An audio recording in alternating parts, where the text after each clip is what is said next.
Good evening, Zambia. Good evening, Africa, and warm welcome to the Analysis program right here on KBN TV from Zambia's capital city, Lusaka. With me, Innocent Piri, as your host this evening on the 17th of May, in the year 2026. We have quite a number of stories that have been lined up for you out there. Remember, we are found on our three platforms. That's GoTV channel 27 and also DSTV channel 279, Topside Decoder channel 102. The program is also live via social media platforms. That's our on X and Facebook page on KBN TV. Let me unveil the team that I have in the studio. Of course, I've got Mike Situla, the man who was basically born or blessed to analyze speeches. He's here. Comrade Mike, welcome and good evening to you. Thank you very much, IP, and good evening to our dear viewers. And it's good to have you back.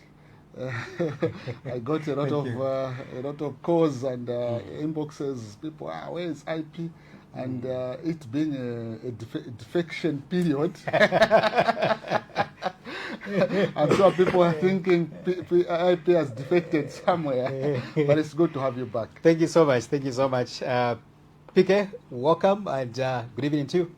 Good evening, IP, and good evening to our dear viewers. I share the sentiments of Mike Situla. It's good to have you back. I tried to wear your shoes. They were too big for me. Separation of powers. Yes. All right, interesting. And of course, my good comrade, guru in the media, Comrade Chiobe, welcome. And I'm so excited to be having a conversation with you this evening. I missed you last week, comrade, but I enjoyed your submission. Welcome. Thank you very much, IP, and most importantly, I share the sentiments of my two comrades here. And I'm glad to have you around and share the platform with you for the first time. Thank you so much. Thank you so much.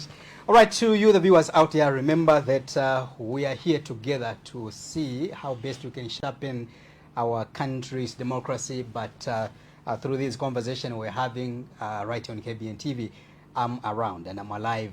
The only man who has died, I should make mention to you, is Archbishop Telesphore Mpundu. May his souls rest in peace. I mean, after leaving that huge legacy in the country, Telesphore Mpundu is gone. We give a reflection on that. Let's begin from there, Mike Situla. How do you remember the big man, Telesphore Mpundu? Well, it's a very sad story that we have lost the man of stature of Bishop Telesphore Mpundu at this critical time where Zambians are looking for alternative voices of reason in terms of governance, in terms of spiritual health.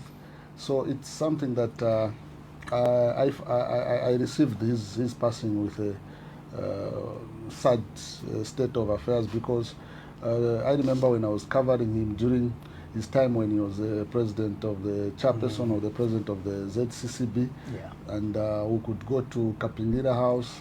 Sometimes we receive his statements. So it's something that I used to appreciate and like the way he used to comment on governance issues. He was fearless.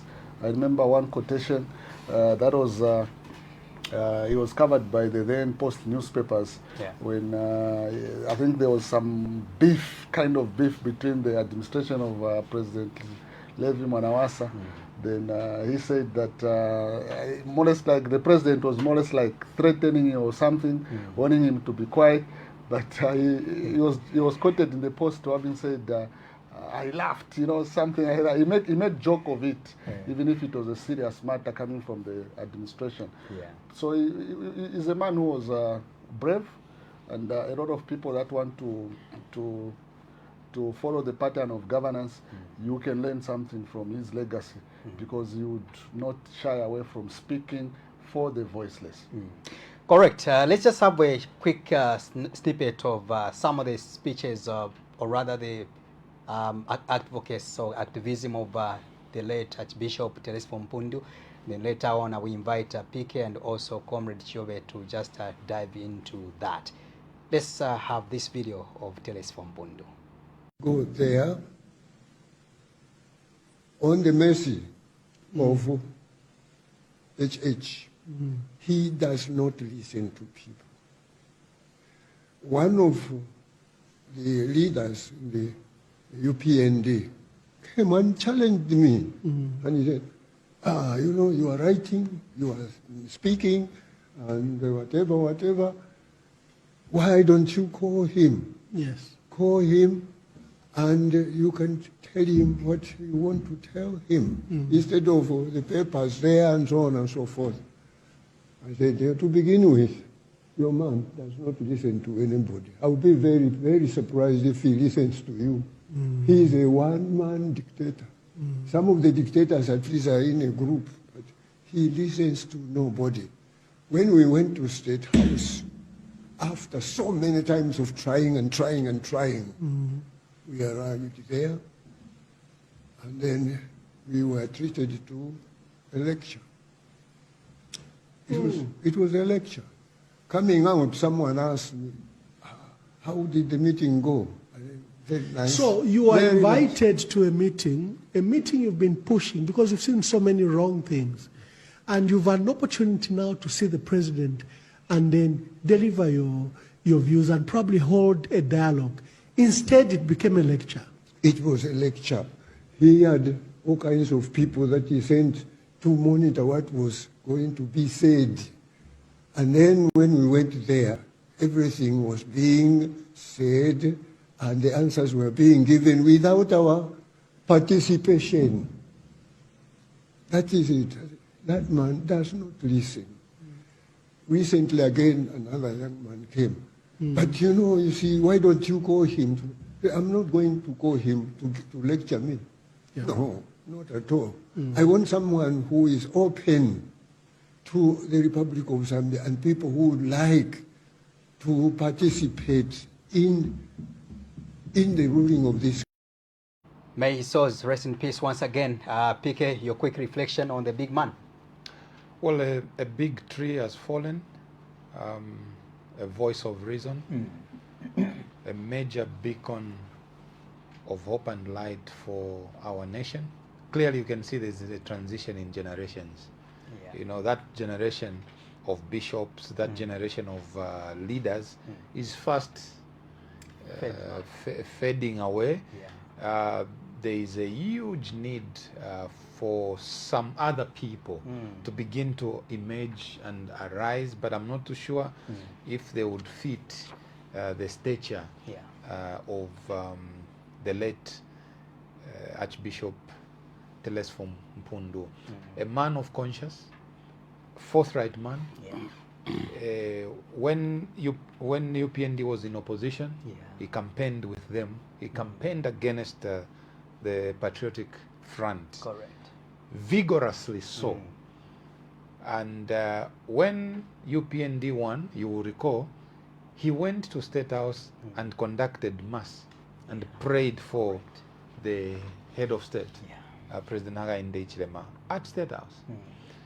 But a year later plus, when he thought what they had agreed as the mode of governance, when UPND comes into government, when he felt that there seemed to have been a little bit of a departure, he began to speak against the UPND administration.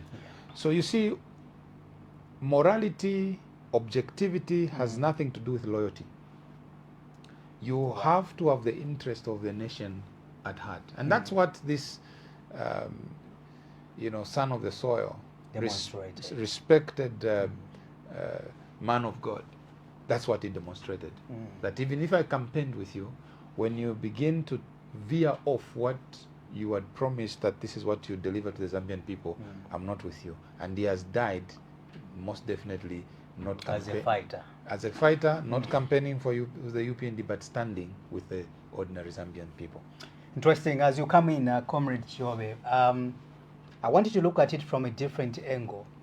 When you look at the voice and the void left by, I don't know if there's a void anyway, when you look at the legacy left by Telesfo Mpundu and the presence of the church today, the voice of the church, how would you distinguish? Would you say the country has lost someone that really, meant well, or would you say that gap has been has already been closed up by other bishops you'd want to mention today, and other men of the collar? Well, comrade, when you talk about Archbishop Telesford George Mpundu, the late, obviously, for me, who shared a very deep personal relationship with him, it's a sad death. It actually, for me, wasn't his death that was a sad.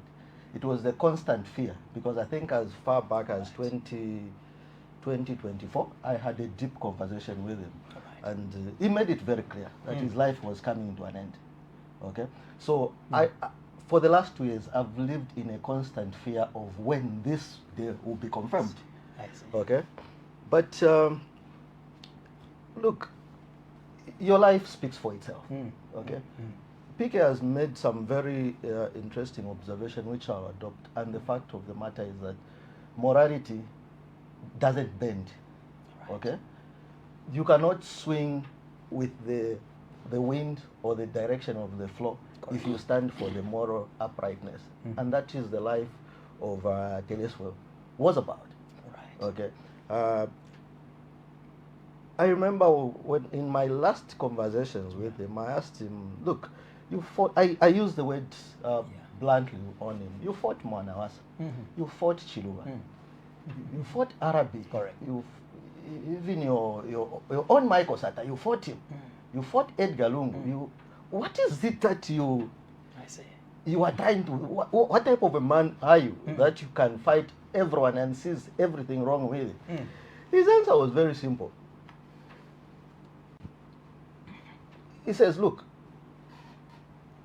the will of God has been the same for the last 2,000 years. And the very moment you see a departure from what God designed for humanity, as a custodian of God's moral wisdom, you have to stand for that. And he was in defense of that. And he reminded me something that was very interesting, to say that, look, we have not been fighting government. You might remember, I think if you remember, the church was very instrumental in the HIPIC initiative. Remember the Bishop Telesford himself, Bishop Dion, you remember Bishop Mazombwe, they were very strong. So what you have to realize is that the church has been consistent. Okay, is the church consistent now? I don't think so. Okay, our churches in Zambia right now are in a crisis. Okay, why? Because the politicians have taken over the church, and the church has lacked the capacity to defend itself against the invasion of the politicians. And that's why today you can have these priests, these pastors aligning themselves with different political parties. It becomes very difficult for people to seek that conscious leadership that comes from the men and women in cloth.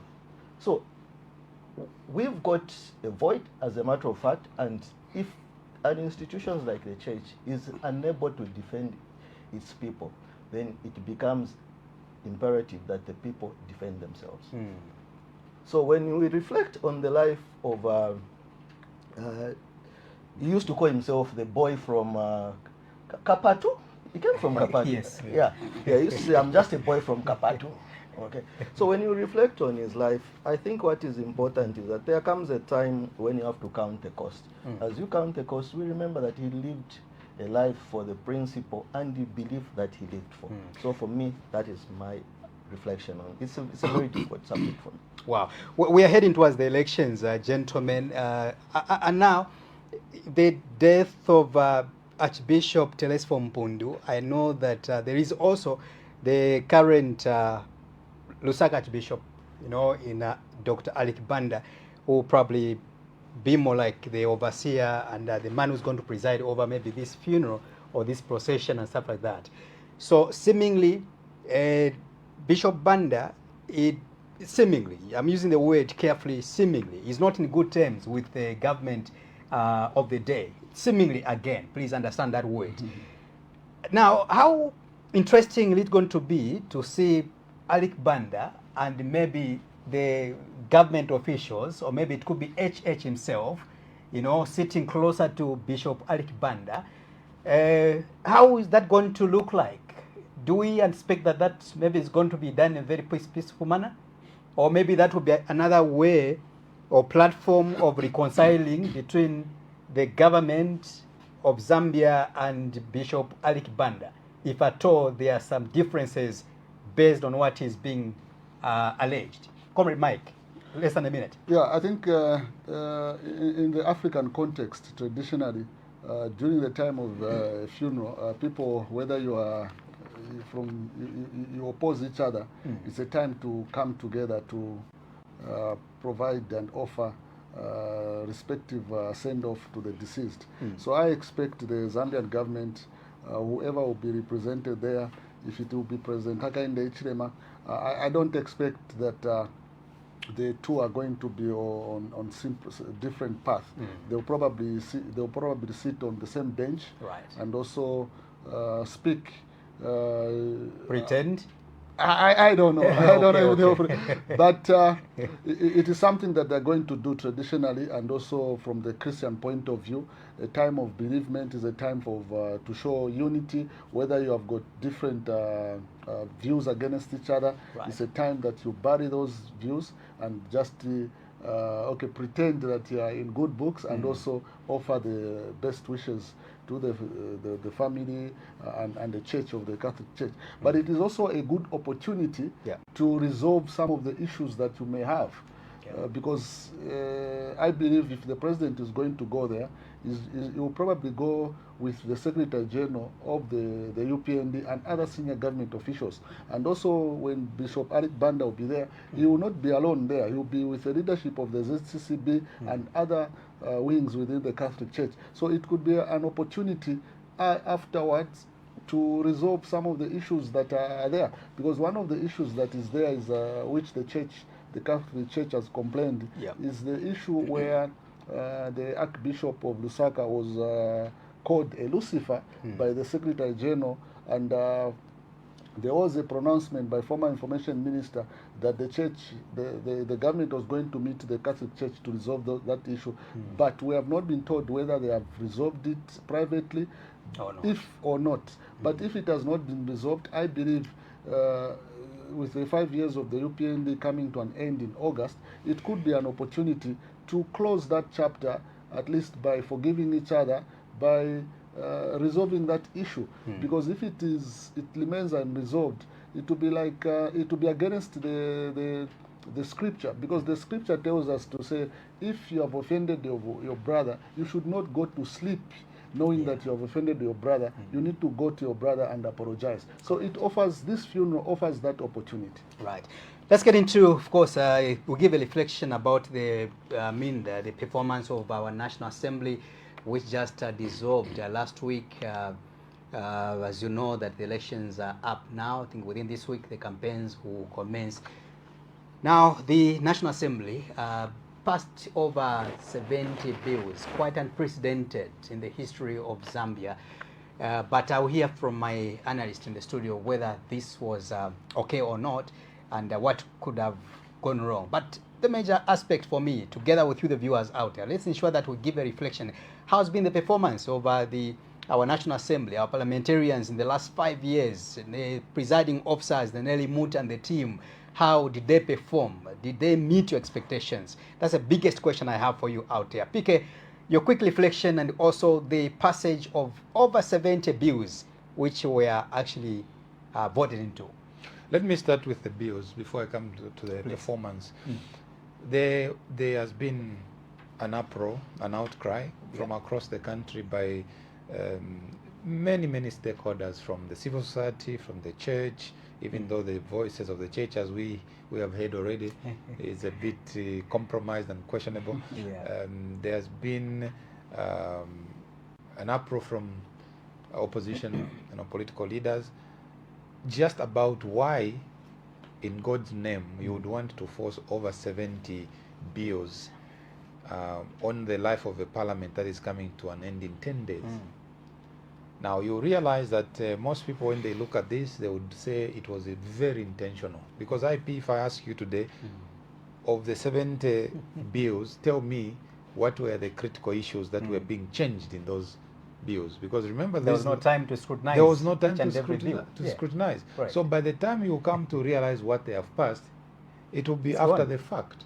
Wow. The law has already been passed, and that was very intentional, so that there is no time to engage and I Consult haven't each other. read some of those bills. Correct. So I can't even comment, authoritatively. Yeah. And the reason I haven't read it was also impossible to read Yeah. those bills. Even the members of parliament, if you ask me, I don't think they read. Including the presiding officers, if possible. Yes. So because when they are reading, this bill is up for second reading, the question is they'll give you a summary of the bill, not the substance of what they want to Yeah. change. Yeah.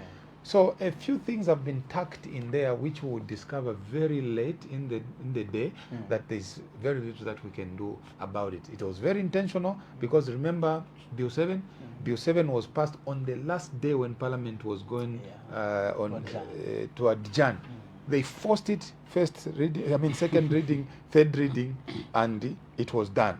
That was the last day. I remember it was the 15th of December. Yes. Yeah. If I'm not mistaken. Very intentionally, so that that thing could pass, and the MPs themselves were under duress. They were under pressure. Let's pass. Now, if they were under pressure to pass one Bill 7, what more passing over 70 bills? It speaks to the fact that the performance now of Parliament, as we have known it traditionally, has been lost.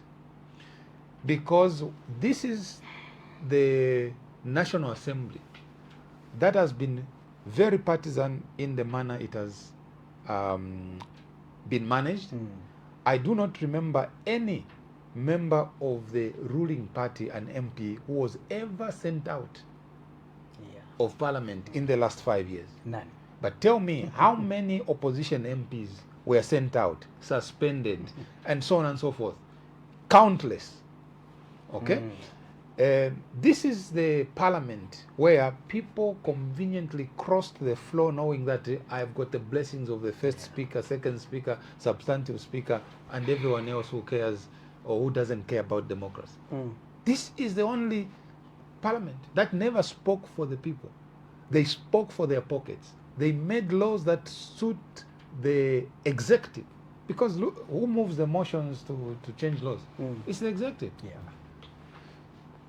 But I never saw anyone from the ruling party, apart from that gentleman, is it Kauta or something? Kasauta. There is one particular time that he is a member of the ruling party, but he stood up and said, if this is what this bill is all about, then I will not vote for it. But obviously later on, he voted for it after they spoke to him. So the performance of this Parliament has been shambolic, very disappointing, very partisan, not with the people.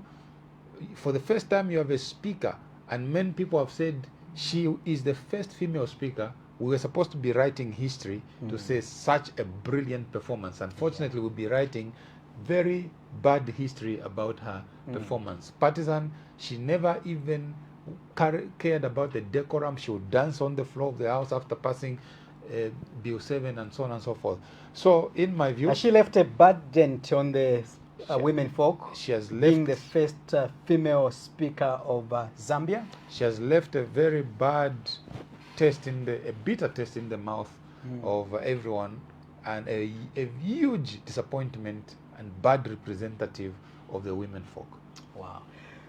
Comrade Chiowe, your take over that, your quick reflection, first of all, on this over the 70 bills that were passed according to PK. Did we have members of parliament? Did you have the National Assembly whose role was not to make laws, but to pass laws?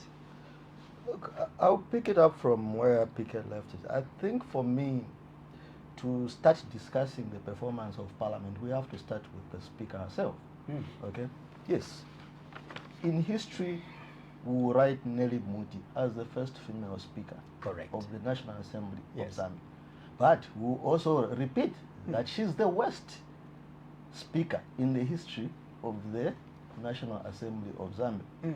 Specifically coming to the laws. Remember, the the fulcrum of our democracy has been the separation of powers, Correct. the executive, the judiciary, and the legislature. The moment that two of these institutions go into a collusion, it robs away the very essence and dignity of democracy. And that is what we saw in Nelly Muti. When the National Assembly of Zambia, initially, the first time it rejected attempts around pushing Bill 7, the government withheld to resuscitate the life of Bill 7 and eventually pass it. The government had to use Nelly Muti. You remember Nelly Muti going to meet people in chiefs around. She went for consultation? No. Bill 7 consultation. Now, when did in your life see the speaker participate in an agenda of A referee? A referee. I've never seen that. You've never seen that. No. And this is where Nelly Muti is leaving us. And unfortunately, with the position that she had, she's a bad example. I hope if the UPND, if the UPND were to win the August election, should seriously reflect in continuing with Nelly Muti as Speaker of the National Assembly. If at all they have any care for posterity and the ability of them to survive when they will be out of power. Because remember, nothing stays forever. Even if the UPND won the August election, eventually they will have to pave way. The curtains will have to come down. Okay? Correct. Then secondly, Parliament is very important an institution, and that is why you find that all the records, all the deliberations in Parliament are recorded. Correct. Because it's very fundamental to our democracy. I don't know how the Hansard He's looking is looking like for Nelly Muti. I started to imagine. Because if you look, the Hansard becomes a very important lesson for literature, for understanding the history, and just to understand where the country is coming from. In my time, some of the things I've read so much are the Hansard of Nabuliato. Correct. Okay? The Hansard of Nirenda. I don't know how the Hansard of Nelly Muti will look like. Okay.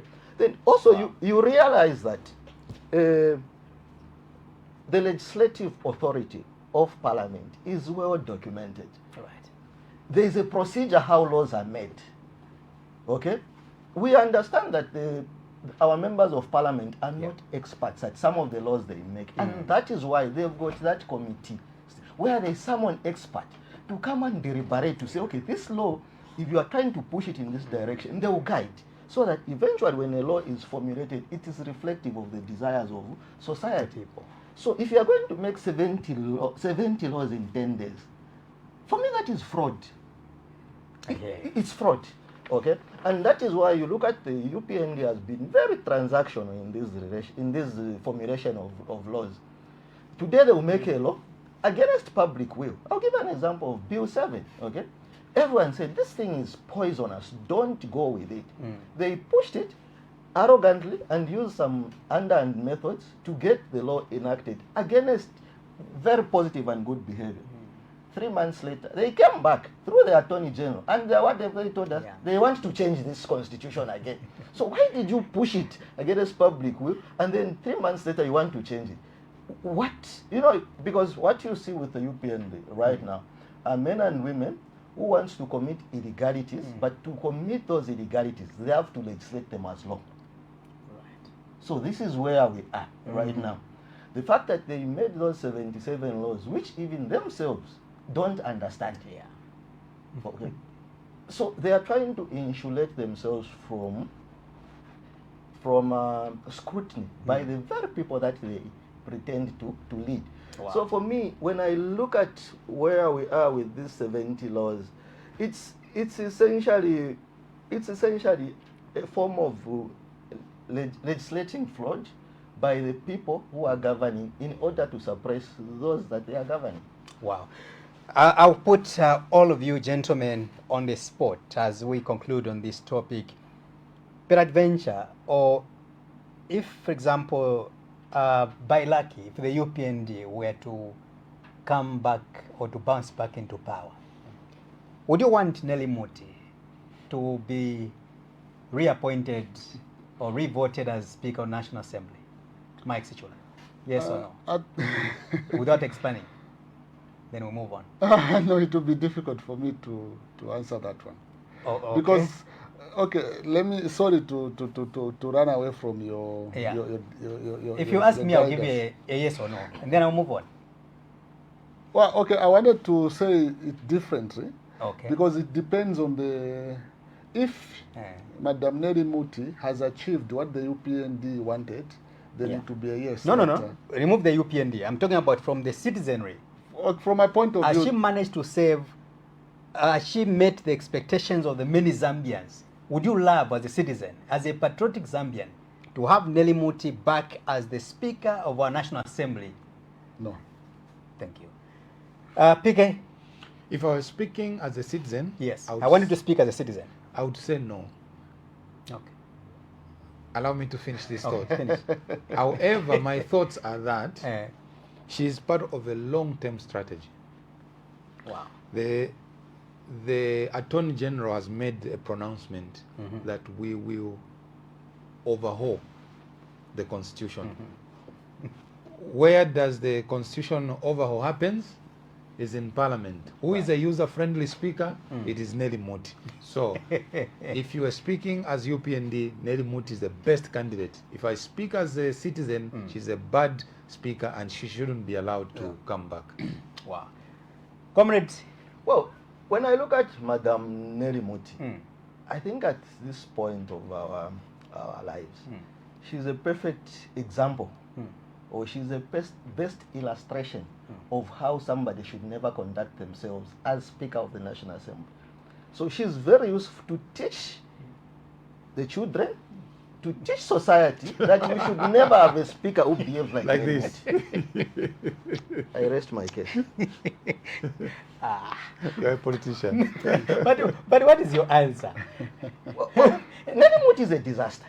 She should. She's only useful as a teaching aid of how not to behave as a speaker. But if you are a society that is serious about your progress, if you are a society that is seriously pursuing justice, if you are a society that is seriously pursuing goodwill and the ability to realize democracy to its maximum fruition, Nelly Muti should never be anywhere near legislative authority. And Wow. IP, to speak to what Chiwoyu has said, I know some people might feel very uncomfortable, and you see, Nelly Muti occupied a very sensitive office, and she's not insulated from public scrutiny. Correct. And what we are saying here is by no means to demean her or to defame her. Correct. It is to say that office has a decorum, and it was demonstrated by Matibini, Amusa Mwanamwamba, Navuliato, and all of these. There is a standard. She has failed to fit in that standard, and we are not demeaning her. We are saying we need to hold you to the standard and decorum of that office. And put her where she belongs. Yes. Let's move on. Gentlemen, thank you so much. Of course, the viewers out there can give us your expectations and your answers regarding all these topics that are being discussed right here. Now, let's get into what is trending right now. I think the last 1 week has been quite dramatic politically, as we have seen that a lot of political alliances have been formed, and a lot of endorsements here and there, as we expected that this period of time is going to be quite interesting. Now, we'll talk about the Makebi, Zulu and Brian Mundubile, who have gone into a political marriage. Of course, after so many talks and advice coming from some members of public, and of course, we hear also the church also got involved to ensure that Makebi and the Brian Mundubile, they are brought together. But the general call has been that the opposition, they should come together and put up a formidable fight to face President Hakainde Hichilema and the UPND. So we'll have some highlights of Brian Mundubile and Makebi on a day when they were actually shaking hands. We therefore demand that President Hakainde Hichilema immediately addresses the nation and explain in clear terms to the Zambian people why he has allowed the desecration of his late brother's body in this manner. In light of what has happened, the UPND government must also dismiss with clarity the strong and widespread concerns that this entire matter is linked to spiritual or ritual practice. Distinguished colleagues, allow me at this moment to turn to the church. The church cannot be silent. Not now. Not on this matter. Especially that the late president was a man of faith who openly believed in Jesus Christ. To remain quiet in the face of this is to abandon that very foundation he tried to help build for the nation. We also turn to our traditional leaders, who are the custodians of our customs and our heritage. You will all agree with me, fellow citizens, that our known traditions as Zambians do not permit what has happened in South Africa. And certainly our culture does not accept this.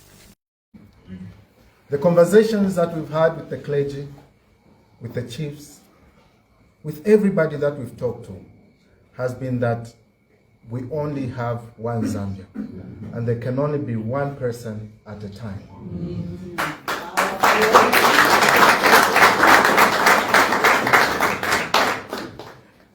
We have been told, why shy a buffalo before you kill it? It doesn't make sense. Of course, we've had our ways and differences, but do they matter more than what the country has to hold? No. We have said it time and again that we want to unite, and we hope to unite. And that unity is for purposes of saving Zambia. The last 5 years have been nothing but 5 years of lies, 5 years of mismanagement of the economy, 5 years of rampant corruption, and 5 years of broken promises, 5 years of abuse of human rights, 5 years where the rule of law has turned to a rule by might. No principles in the Constitution, or indeed other laws, have been respected in the last 5 years. And just these 2 days, we have seen how that 77 bills have passed into law. What was the urgency? What was the urgency? We have heard and seen a constitution being amended, not for the people, but for political expedience. Should we continue with that? No. The answer is certainly no. And the answer being no, it calls for people who are resolute to change the trajectory that this country has to. Today we decided that the issue of unity is an emergency in this country. We could have decided to do this on Saturday because something big is coming on Saturday. But when we looked at what was happening at Parliament, oppressive laws being passed, when we saw what was happening at Parliament, people who are not supposed to be sitting in Parliament, people who vacated their seats in Parliament, were still sitting in Parliament and passing laws. We have looked at mingalatos around the electoral process bill, where now the UPND can craft a bill targeted at a political party or targeted at an individual. I made a call to my brother the other day. I said, we cannot wait any longer. Ichalo chaonaika. We cannot sit any longer. We need to come quickly and unite so that we begin to confront the many challenges that our people are facing. So today, we want to say to the Zambian people, Honorable Makebi Zulu and Mundubile Brian under PF Pamozi and Tonse Alliance have decided to come together.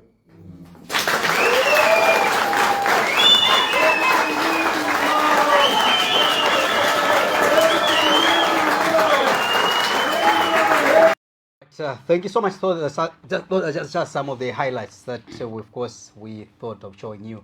I'll start with Chiobe there. Your quick take, your quick submission analysis. What is that to analyze from Makebi Zulu and Brian Mundubile coming together now? Oh, what should we unpack my submission is that I do not think that the decision by Makebi Zulu and Brian Mundubile to come together is essentially their desire. I think there's a genuine demand from the public that there should be a stronger alternative view to what we are getting right now from the UPND. Okay, so there's been a vacuum in terms of a united opposition because remember Zambia for the last from 20 I mean let me just say from the time we reverted to democracy in 1991.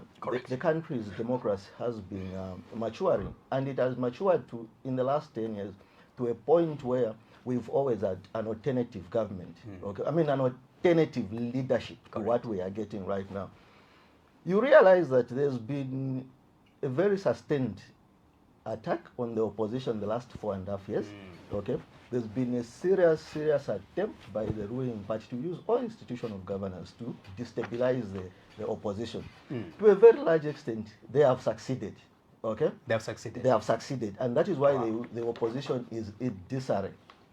But to address your question, for me right now, what is required? Okay, if democracy has to thrive, if democracy has to be protected, there has to be an opposition.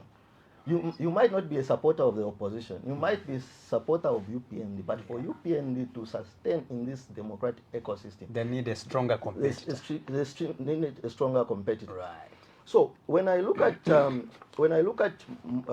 Mundubile and Makebi to come together, my view is that I would want this organization on the opposition to go beyond these two people, because there's still a lot of fragments within the opposition that can add value if they form the bloc.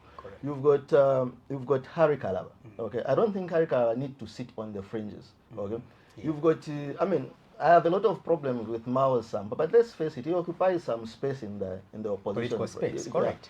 So what is important right now is for the country to see a sustained opposition unity, okay, which is based on giving people the alternative to what we are getting from the UPND. And also, what makes this opposition interesting is that when you look at the Patriotic Front, despite its severe disturbances by the ruling party, its base has an identity. Okay, its base has an identity. Okay, the PF, you may like it or not like it, but it still has that bedrock.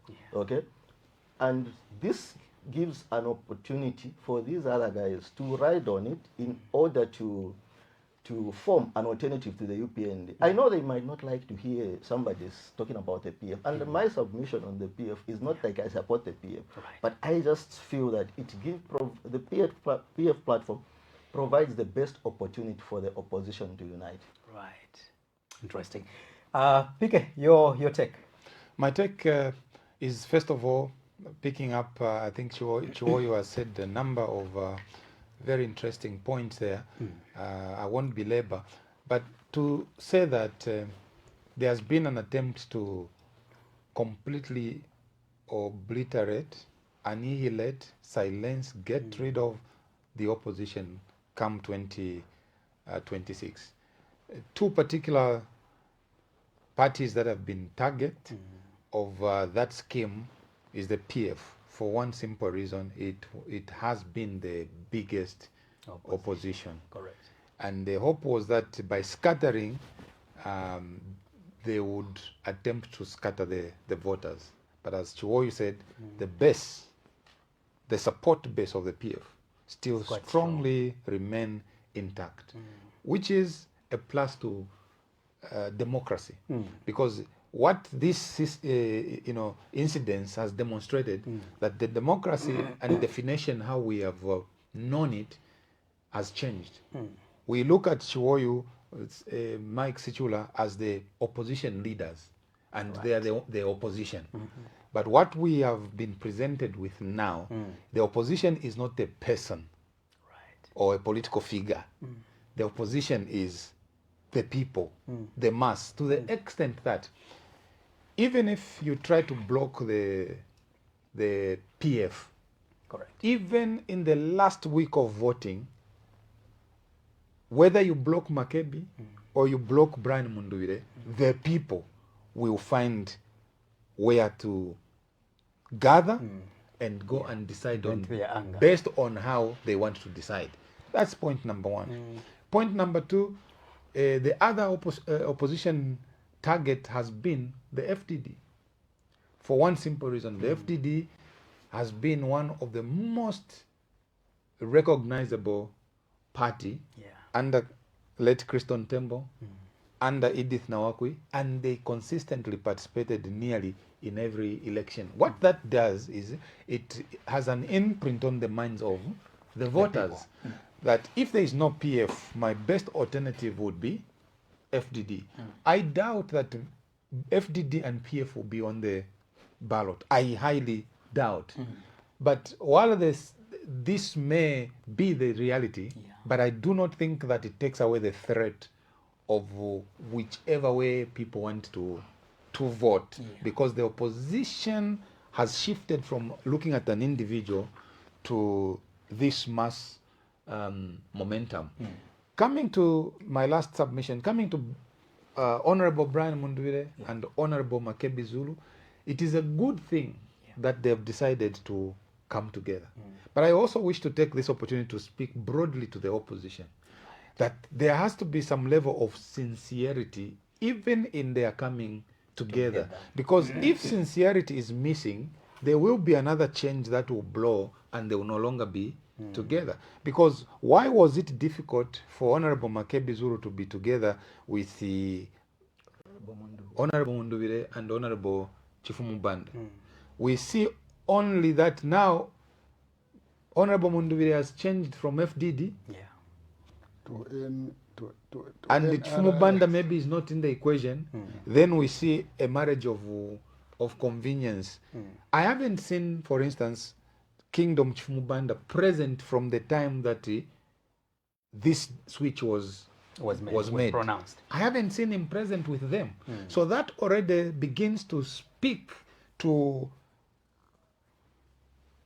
deep-seated and deep-rooted issues that we need to address. And these are issues of genuineness.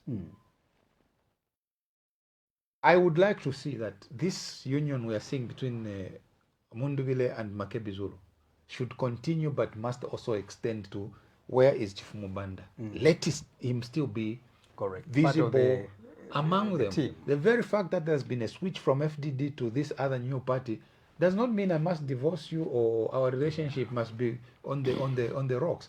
You are working as opposition regardless of an outfit. People congregated under FDD. Why should it be difficult for them to congregate under this new unity or under what is this Resolute? I don't know. Resolute Party for Makebi. Yes. So that's all I am saying. And clearly speaking, I would like to believe in the last push towards this election, all of these political parties are going to work together one way or the other, not because they want to. They'll be forced to work together. Right. That's my prediction. That is my prophecy. That's your prediction and prophecy at the same time. They may not want to work together, but they're going to be forced. Nature will force them to work together. Right. Mike Sichula. Well, what is your prophecy? Well, I think last week on this platform I did speak to the fact that it's most likely that Mr. Mundubile may not present as the certificate of adoption under the FDD. I spoke to this last week. So on the aspect of Mundubile coming together with Makebi Zulu, this has been the call by many Zambians to say, can you come and work together? But where we're coming from, the happenings of the PF is not their full desire that it should happen this way.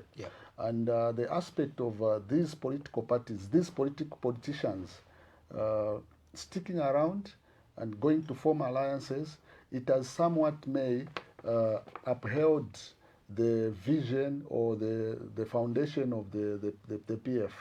On the other hand, PF, I mean, you have Brian Mundubile, who is a PF member, he went to Tonse, meaning the people that believe in PF, they also could have gone to him, with him, under Tonse.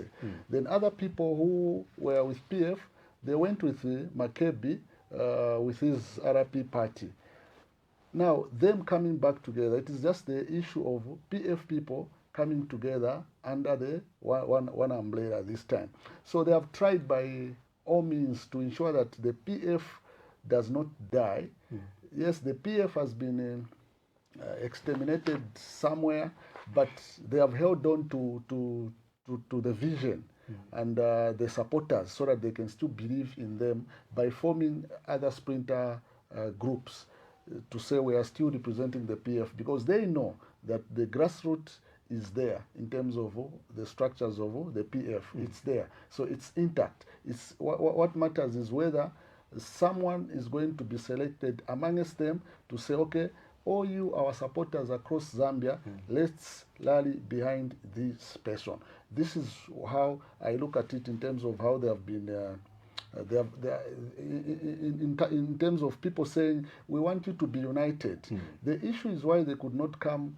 They could not come together at some point. They thought that the court process of the PF is not going to take longer than it has taken. So they were trying to hold on. But now it looks that we have less than 90 days before the general election, that there's no real hope that the PF is going to come back in its original state, because a number of people have moved out. So these people that we have, like the Brand Mundubile, Makebi Zulu, they have believed in the PF and they have held on and they have stuck to it. Because other people, like we have seen, who are in the PF, they have said, no, we can no longer be in the PF because the PF is disorganized. They have called it disorganized. They have joined the UPND.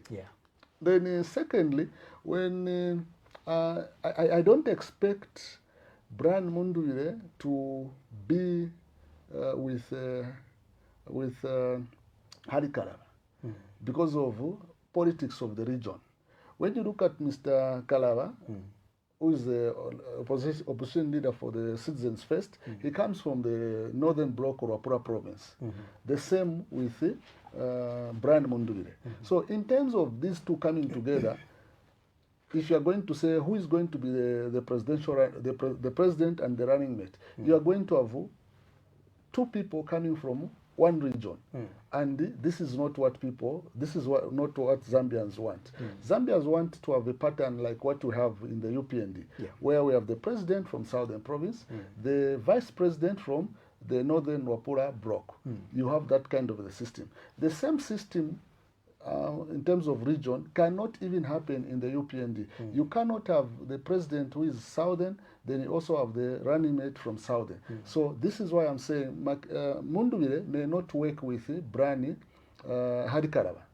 But Mr. Mundubile can... What about other positions? I mean, why should it be about presidency? No. There are other positions. But also remember that Kalaba, Brand Mundubile, the Makebi Zulu, all those people are coming from the same family, which is the Patriotic Front family.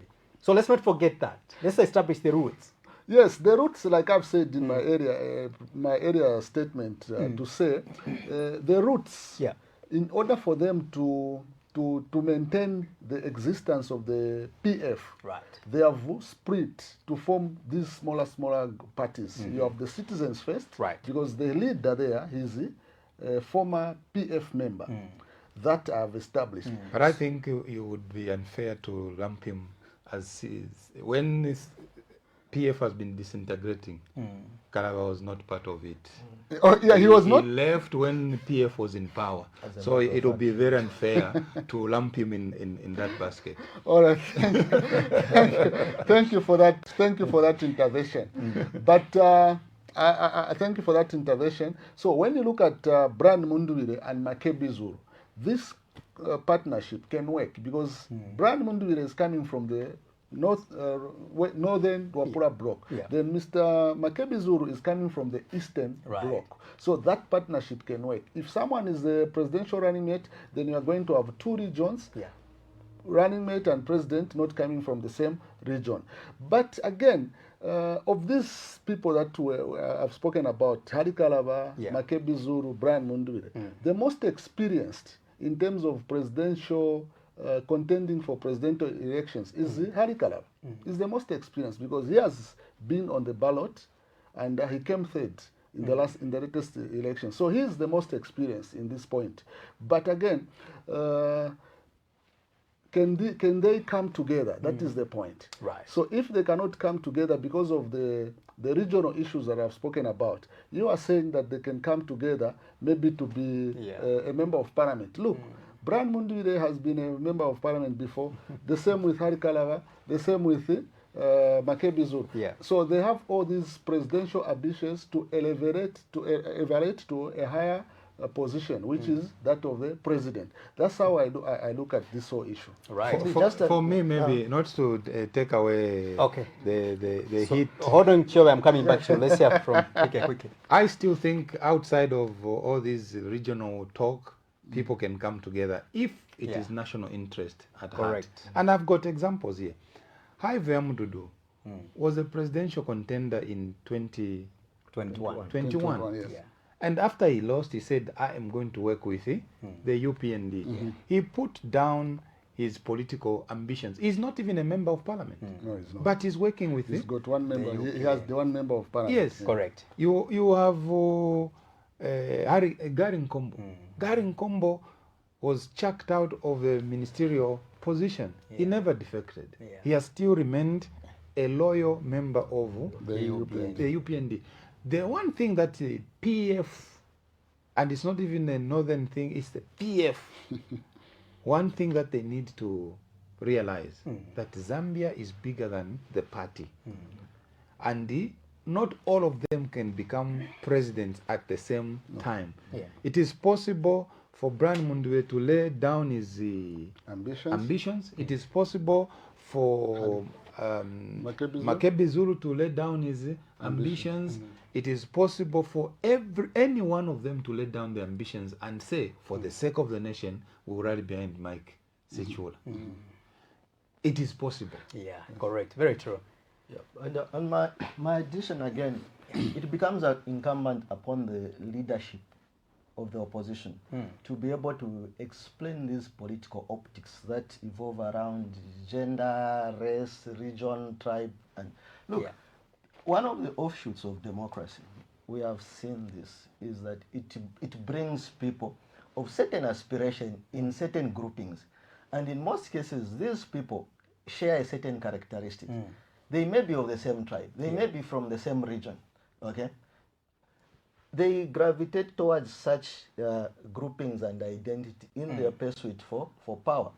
What we have right now is a reflection, a learning point from what we have seen in the UPND in the last 4.5 years. The UPND had a female vice president. Okay, did we see the full inclusion of women in the leadership of the UPND government? How many women did President Hichilema appoint as permanent secretary? How many women did President Hichilema appoint as ministers?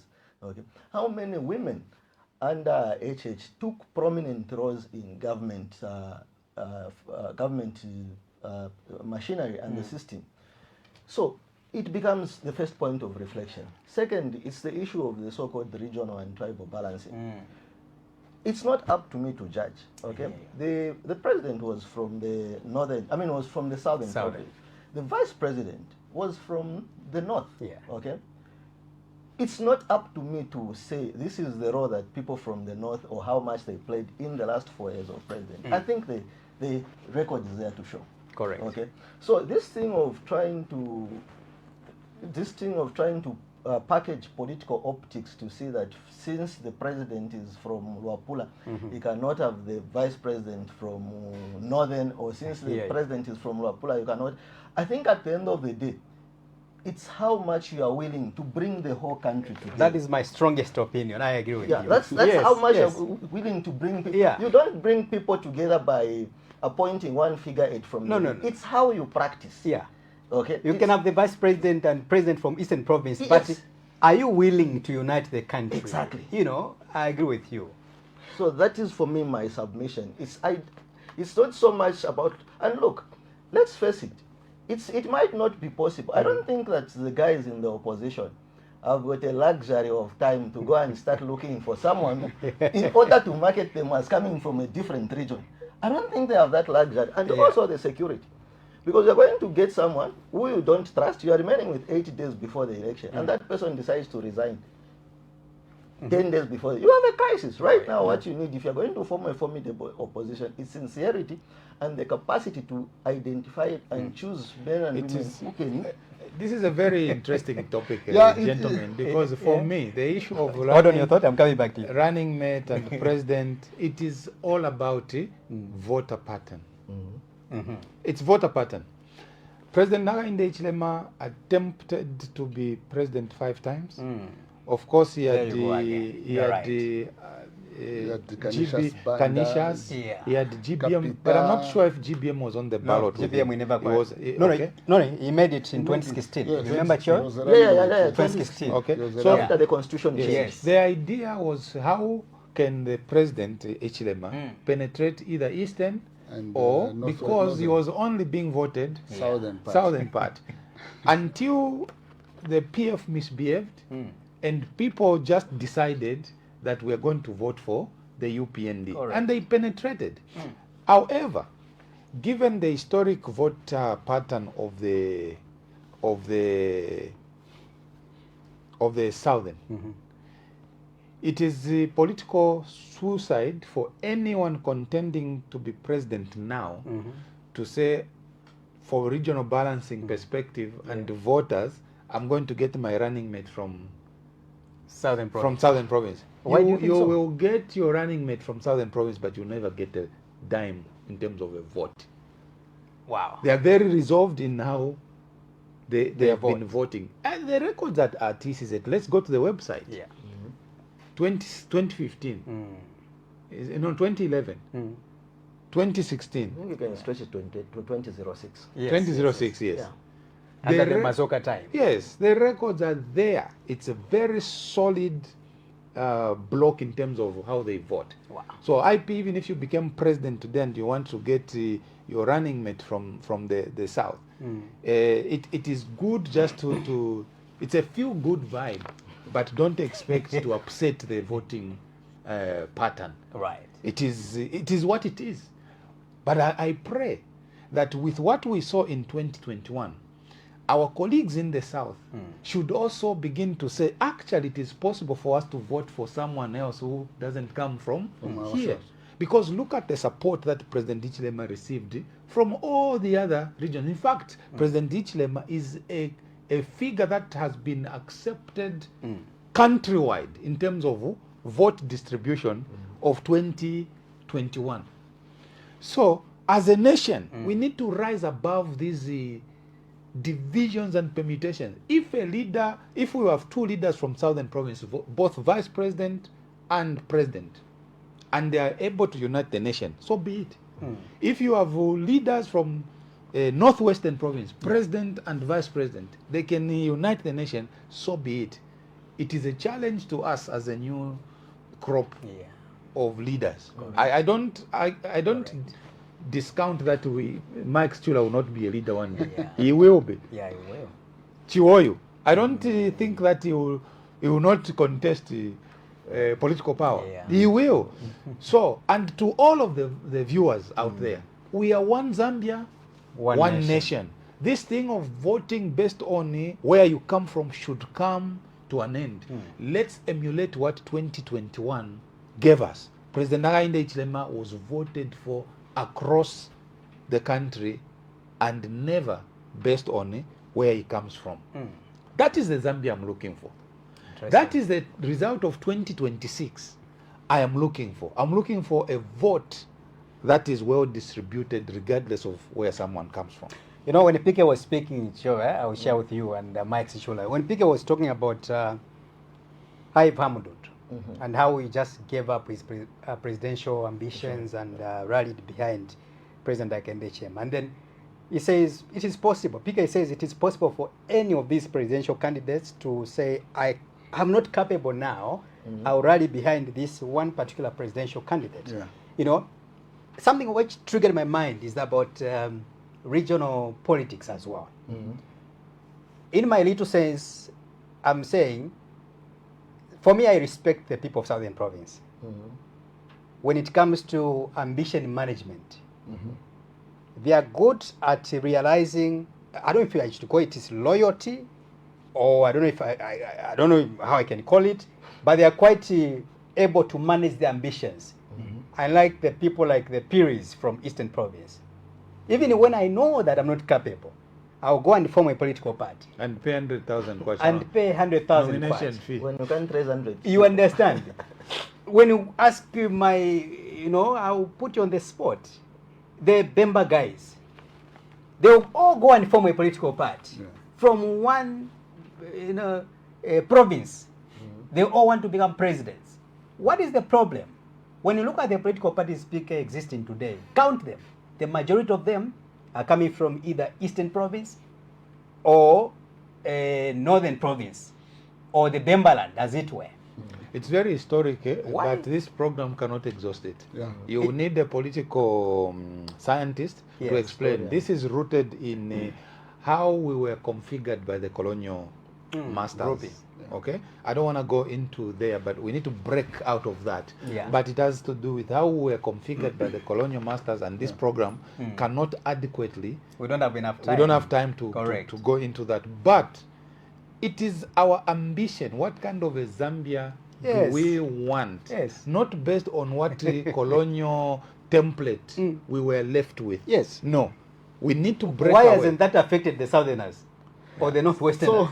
So you see, Anyway, time is not. There's not enough time. This topic is very broad. Yeah. And again, not to take away anything from what my colleagues have said. Yeah. But there will always be political parties will always take something from what you have done and use it against you in the political field. We have all seen and heard how the UPND has been accused of leading a Zambezi, what do they call it? Zambezi block something, kind of administration in terms of whom they have appointed. Right. So all this comes from who you appoint to fit a certain position in a political party. But this is what we are saying, this is what PK is saying, we should move away from that as a nation. Right. If I am appointed, I should not be looked at, say, no, Mike is coming from the Northern Province.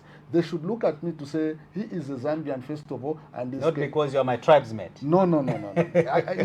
We should move away from that. But Right. the blame again will go to politicians themselves. Because imagine if a political party was going to appoint two people from the same region and they go to campaign. It is the same politicians who are going to say, look, they don't believe in regional balancing. But we need to move from this type of politics. I agree with my colleagues. Okay, let's move on as we close the political alliance story and the endorsements. Of course, we'll look at what happened. Also, the Citizens First has not been left out from the endorsements.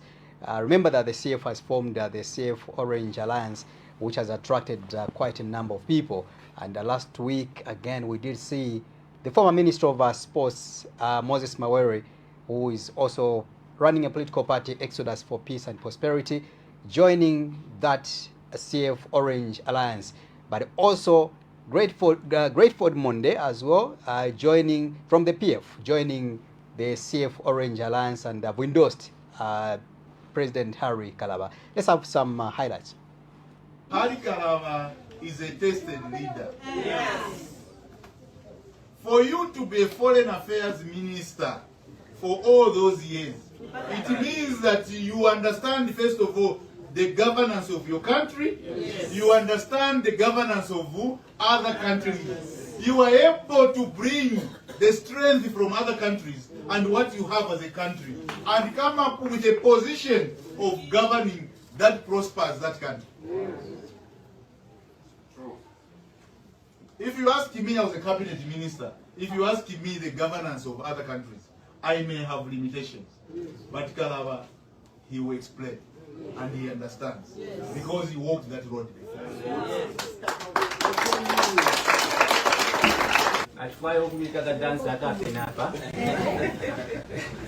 Nankarache na mtima ozigwira.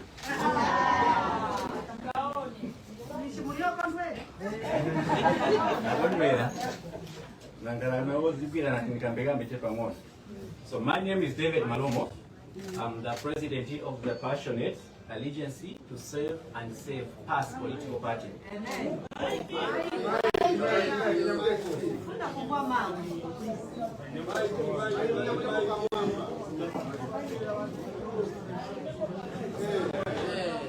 Thank you.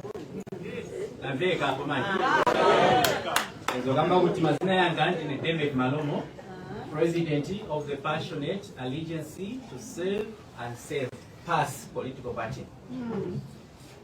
My fellow citizens, for far too long, the people of Zambia have enjoyed life.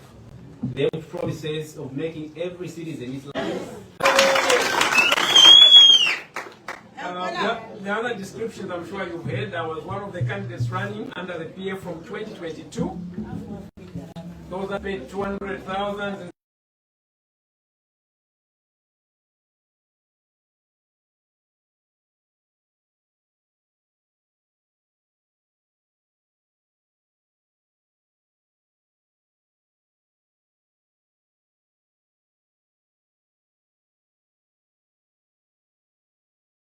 For our people, we need to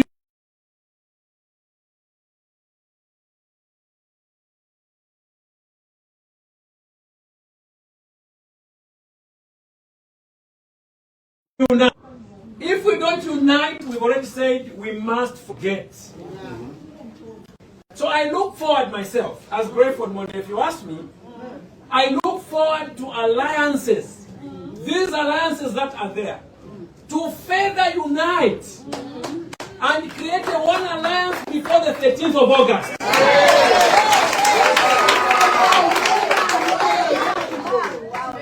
And that is doable. Let us not become our own eaters. Why are we eating ourselves? Without working together, we will forever be pointing a finger at HH. He's surviving. Is he not surviving? He wants to survive politically because he has failed to deliver his promises. Therefore, we must also survive to save our people. And that can only happen if we figure out. How many times must we be beaten and fall down and still continue to cry? Don't we have a solution? The solution is in our numbers. The solution is in the opposition working together and uniting. Outside that, we will continue saying, Imingalato, which HH is doing. You know you will not do anything different. So I call upon all of you to come together. You, my colleagues in the opposition, you in these various alliances, please let's continue to unite and work together. Only that way can we be able to win. Let me conclude by saying that if you follow what is happening in the UPND today, through their nomination, what do you call them, their primary elections, have you not noted that those who are ministers, those who are sitting MPs are all losing? What does that tell you? It tells you that if the MPs of UPND are failing in the primaries, and the ministers of UPND are failing in the primaries, it means that their president has also failed. How can they fail if he's successful? If they have delivered, how come their people are being rejected?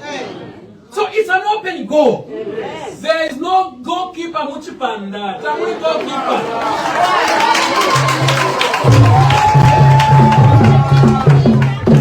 2026 ngatwalusaba opposition. If we lose as opposition 2026, the Zambian people will get leaders to account. We should never blame let's get into it again. Sure, when you thought we were done, we are still discussing endorsements and alliances. Well, my submission is very simple. Look, I don't think that they're even worth being called alliances. First of all, we're talking about the political party of former Minister Mawere. Yes. I don't even know that he had a political party. Oh, you didn't know? No, I didn't know until we announced that. It was formed recent, I think that was this year. Yeah, so when... last year rather, early last year. So it still gets back to the issue we discussed, sincerity and genuine partnership. If you are not going to have an alliance with somebody, I mean with a lot of respect for to Honorable Mawere, but what is stopping him from just joining Calabar instead of announcing it as an alliance? Because what is he bringing to the table? Okay? Yeah. You know, these alliances are trying to create a lot of dead weight to some of these political parties. Okay? Because once you have a lot of people going into alliances, you see, you've got 90 days to go. 80 days to go. If you are going to have a scatter of these alliances in the opposition, right now the opposition should have been in that position where now it is refining itself. Okay? Because once you get somebody as an alliance partner, unfortunately they have to come with demands. They have to come with certain expectations. Exactly. Okay? So how many people is President Calabar going to satisfy in his process of trying to embrace these people? And then secondly, looking at what we are looking at as a country and the time we are remaining, is it not sensible that if Honorable Ari Calabar is focused, should be working towards having alliances with either Mundubile or President, or Honorable Makebi Zulu? Because this is where the opposition fulcrum is. You bring the giants together. Yeah. So this is what, and if you talk to Zambian people, you go on social media, you go on the streets, you go on buses, people have an idea of the leadership they are looking. So instead of shopping around for these alliances that don't add anything to your party except increasing the amount of dead weight, I think for me, if I were to sit with Honorable Calabar, yes, it sounds very good to say these political parties, orange, I don't know if they are red or maroon alliances. It sounds good. Okay. Others will tell you that politics is about numbers. Yeah, but even 0 is a number. Okay. If you go on the number line, even 0 is a number. So you can still have 0 added to you, and it doesn't change anything. Okay. So in my view, I think the country is defined on what it wants to see come August 2013, and it's very important that those leaders who are sitting in key leadership positions, especially in the opposition, start reflecting and acting in reflective of what the Zambian desires. If you ask the ordinary people, I have a lot of respect for Honorable Mawere. Yeah. But right now, if you wanted to see a progressive opposition, would you want Hari Calabar to start having serious talks with Makebi Zulu, to having serious talks with Mundubile, or to be having talks with Mawere? I think these are the very difficult questions that our opposition should be asking themselves if they really want to have this progress. Yes, we need an alliance, we need a united force. I'm told even former minister, the man from Mufrira, what's his name? Mufrira. Yeah, former minister, former minister... is it Mufrira or Kankoyo? Kankoyo is in Mufrira. Oh yeah. Brian Mushimba. Brian Mushimba has also got a political party. Oh yes, and probably this week he will also be looking for a partnership to form an alliance. Correct. So we are wasting a lot of valued time, if you ask me, by having this unfocused and targeted alliances. And I'm told they come with huge demands. I course. got information from one of the UPND senior leader who was complaining and says, seemingly it's like some senior UPND members have been allegedly neglected, and the party is more embracing the UPND alliance members. So someone was saying, like, look, so does it mean that I should also move away from the UPND and form a political party, then come back in the form of an alliance for me to be respected? It points to what you are saying. Yeah. Wow. IP, my view is this. I think this is not the first time I'm saying this. I'm an advocate. Yeah. That we need to amend our law as far as political political party formation is concerned. Yeah. I would have loved it to be one of the 77 laws that were being amended. Because where is the priority? You can't have every other person just waking up at whims and say, I'm going to form a political party. You understand? Why? Because we have said we're a democracy. Even when you're a democracy, let's look at America. Predominantly, they may have the Green Party, but predominantly they've got the Democrats and the Republicans, the Blues and the Reds. Period. The rest of the smaller parties are used for fundraising and whatnot. Okay. Same if you look at. I know a political party. Sorry, Pickett, not to cut you short.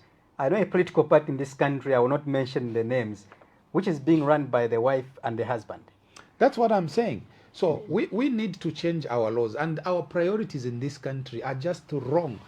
Already we're talking about alliances and lack of leadership. You know why we can't even see leaders?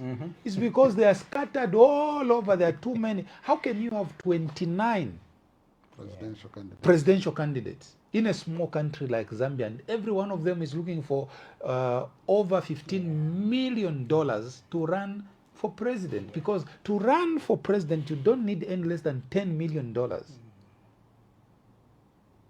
So we need to change that. Coming to the issue of alliances, well, given the fact that this is what we have given ourselves, I don't have problems with the alliances. However, this is the first time in the history of multipartism that politics is being looked at in the same way we look at the Zambia national football team when they go to AFCON.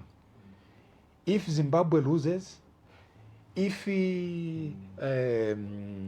that one is given a red card, maybe then we can have a chance. For the first time in the democratic dispensations, multipartism in Zambia, we are playing football permutations. If South Africa are booted out, then we face Senegal, and their key player is already... When they draw, then we win this side. We have reduced our politics to that level of desperation. We need to address this matter as a matter of agents. However, having said all of that, the reading of the political atmosphere, I know my colleague talked about Brian Mundubile, Makebi, and Harry should be talking together. In fact, those three being on one ticket is a winning formula. Harry Kalava, Makebi, and Brian Mundubile working together, the opposition will have a quick, outright win. But let's also be realistic. Honorable Makebi Zulu has just entered politics now. Honorable Brian Mundubile was considered as part of the PF for much longer, which means he had no political party. Honorable Makebi Zulu had no political party. So if we're going to discuss alliances, wait a minute, let me finish. Okay, I want to correct you when you say Makebi has entered politics now. No, as a presidential candidate. Okay, at that level. That's what I'm saying. Correct. As only I wanted you to be clear. As a presidential candidate. Okay. So Harry Kalava has been a presidential candidate under DP 2021 and now later formed the Citizens First. He has built structures countrywide, so to speak, right? Yes. If we are going to have a conversation, and I know that I will tell you that I've been privy to some of these discussions. There was an organization called Council of Elders that involved the likes of retired Chief Justice Chiwe Sakunda, Ambassador Akashambatwa and Ambassador Mutale, and I am aware that they were meeting these presidential candidates and asking them to work together. I am privy. I am told, reliably informed. The question has always been who should lead, and it takes us back to what we were discussing. Why can't we emulate Hamdudu and say, I laid down my ambition and I'll support this one? Correct. Why can't we emulate, who else can we emulate who has laid down the ambitions? Mawere himself. Yeah, Mawere has said, I will lay down my ambition and I will support. By the way, he paid Mawere paid his 100,000, but he weighed his chances of winning and said, "Let me." As well as Sean Tembo. As well as Sean Tembo, yes. You know, he actually had to get someone else to say, "Come and be the president. I'll be your running mate." That is the level of magnanimity that we need. My last reading into this, I'm not just an analyst here, but I think I like to read politics as well. My last submission is that I think the positioning of Citizens First in this atmosphere is very strategic. Right. It's very strategic for the sake of what we call imingalato, which is a new, you know, It's a new phenomenon. it's a new phenomenon. It's a new development. Yeah. Hari Kalaba, many people may not be paying a lot of attention to him, and that is where the strategic power lies, because he's not a target of Mingalato. He has tried to play his politics not to the populist kind of approach, so he doesn't attract unnecessary insult, unnecessary attack, unnecessary pressure. He keeps a clean and solid image in a toxic political environment. And why do I say this? Where has been the focus to dismate PF? What has happened to dismating PF? We have how many political presidential candidates? You have an alliance led by Mao Sampa.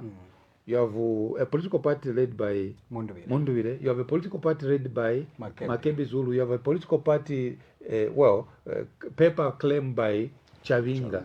So you have about 3 or 5 from within PF. Now, if peradventure what is called Mingalato is real, where are they going to fire their arsenal? It is to try and scatter where there seems to be real momentum, and this real momentum is in the PF, space, so to speak. If it happens to that, and as we already said, the opposition is not Brand, the opposition is not Makebi, the opposition is not Chavinga, the opposition is not Mao Sampa, the opposition is not Luvinda. The opposition are the people. If whoever is planning these things, we have now achieved our aim, we have scattered the opposition, you still have Hari Kalab and CF there standing. Since we're discussing the Orange Alliance, it may look very insignificant, but I personally think they possess a strong arsenal to absorb everyone and be the last upset of the 2026 election. If they decide, like I said, this is being played like a soccer. If this one is knocked out, and you can't fault us to analyze the political situation like that, because that's where the nation has found itself. So if the Orange Alliance is the one that has not attracted any of these multiplicity of ambition, when the last whistle is blown and there is nowhere else to run to, I think there could just be a very unanticipated migration of people, not leaders, of people. So what happened? Let me put you on the spot. What happened if, for example, Brian Mundubile, Makebi Zulu, and the others, they are on the ballot? Yes. What Can will Hari happen? Kalaba and the CF really perform? What will happen? Yes, as expected. As I said, can to they you, win the presidency? Maybe in short. As I said to you, I know that the PF camp has been kept busy in courts. Yeah. They have not had an opportunity to mobilize at grassroots level, even though the structures are still intact. Hari Kalaba, and you've heard the complaints from his fellow opposition, that is the only one who has been allowed to have rallies. A few rallies. Yes. It's for the same simple reason I'm telling you, that he has never played populist politics that attract. So even the powers that be don't regard him as a threat. As a threat. So they give him a permit to go and host a rally. But that is to his credit, and the style of politics is playing.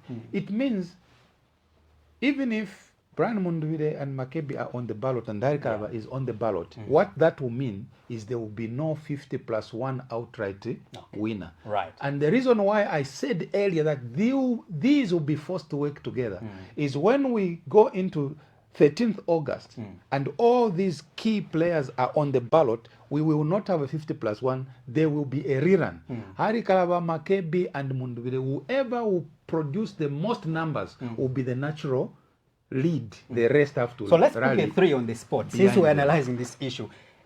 Let's have Makebi Zulu, Brian Mundubile, and Harry Kalaba on the ballot. Yes. And then the country fails to reach 50+1. Yes. Whom do you think can get higher numbers between the 3, Brian Mundubile, Harry Kalaba, and Makebi? It would depend. Who can get the higher numbers between the 3? Right now, we cannot decide. It's in let me tell you this. The atmosphere can stew. Let me tell you this. In the next 90 days, there will be a lot of political activity. There will be political party leaders who have no money to campaign. There will be political leaders who have no tactics to campaign. What they will do in the next 90 days will choose who will be the front runner. Right. And whoever from, let's say, Mundubile, Makebi, and Kalaba, whoever will come out with the more numbers will be the natural leader when we go into a potential rerun. Then So the now other two, we can't tell. Now we can't because tell. analysts, they will tell you internationally, they will say, who is now popular in Zambia when it comes to the opposition? Whom can you say is popular? That's why we're talking about. So now we can't tell. No, I think you're already talking about the 3. You among can the tell. 3, You can tell that among the 3. Well, I think IP, for me, what is very crucial yes, is first of all, before we even extend our thoughts to what is the possible, or what would be the possible outcome of the election. Among the 3, who will be allowed to stand? For me, that's the key question right now. Among the 3, who will be allowed to stand? Because we are dealing with an electoral commission of Zambia with very murky laws and regulations, which we are not clear. So I think what is important is, first of all, we have identified, and picking from what Piki said, we have identified the 3 leading opposition leaders at the moment. So what is crucial right now is to see who actually make final list on the ballot. And then afterwards we can begin to knock them out. And we will know next week. Yes. Okay. Next week we'll know. Right. Comrades, your quick summary. I think they have ably tackled this issue. Okay. We can proceed. Right. Thank you. All right. Thank you so much, gentlemen. Let's move on to another story now. I think let's bring in the story of Kasonde Mwenda. I know that Kasonde Mwenda was also arrested. He's among the people who have paid the 100,000 kwacha to contest or participate in this year's election. But however, he was detained by the Zambia police. Is he out, by the way? No, I'm not aware. No. Yeah. There's I wanted just to get clarity from the police. Correct. Yeah, so Kasonde Mwenda has been behind bars in the last 1 week plus after he accused the police, or rather the state, that the presidential motorcade got lost along the way in Chinsali district of Muchinga province. Mike Sichula, you're on your way maybe to Eastern province, then I say, I saw you. You come and detain me for 1 week. Yeah. On a matter which is bondable, bailable. What's going on? And HH will tell you, do not arrest someone before you investigate. A matter which is bondable, bailable, can you release them? I think these are cases that the Zambia police should not be entertaining, because when they entertain such cases,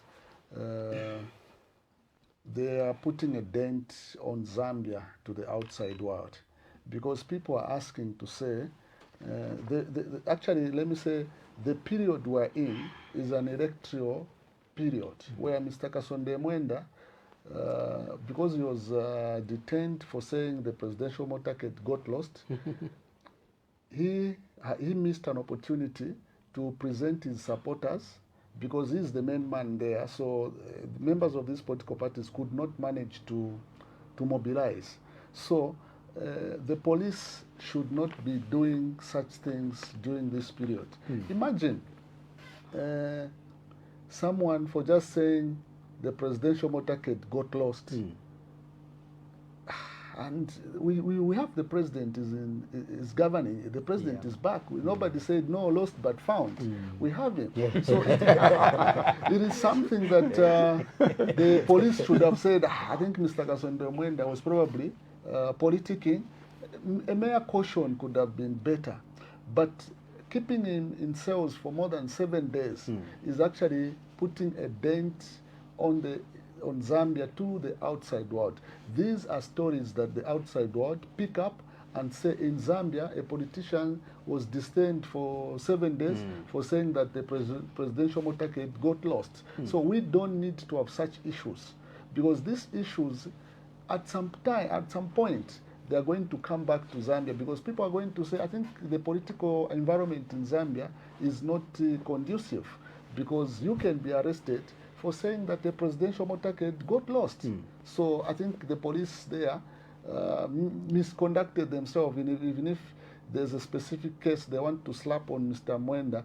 This is something that the police could have just said, let it pass. Yeah. All right, PK, what do you make of Kasonde Mwenda's arrest by the Zambia police, and also him being transferred from Lusaka back to Chinsali? My view is that there is a law. There is a law based on which they arrested him. Correct. So if I'm going to condemn anything, I may not condemn the action of the police. Right. I will condemn the law based on which they arrested. premised the arrest. And it is the cyber security law, transmitting, recording of what they called false information. That law is dangerous to democracy. Because in my view, what Kasonde Mwenda did, that is comedy. You cannot criminalize comedy. Then let's stop going to Lusaka Playhouse. Because what Kasonde Mwenda did there was just, as Ambassador Mkwita said, it's comic relief. Yeah. He was just trying to make people laugh. Surely you cannot criminalize comedy. But it is not the police to blame. It is the law that empowered them to take that action. And that's why people have to go back to what the UPND promised. They promised they were going to remove the cybersecurity law from our statutes. It was amended, and it became even more stiffened. It became even more punitive. We are here discussing a presidential candidate who has missed nominations because of a bad law that criminalizes comedy. My view would be, wow, this is comedy by Kasonde Mwenda. Let's release him if we have to, but as long as that law is there, we will have similar cases. What we need for the president who is coming into power, whoever it is, must reconsider whether we need to continue having that law in our statutes. Otherwise, let's all stop speaking. Because you'll be arrested for cracking a joke. True. Honestly speaking.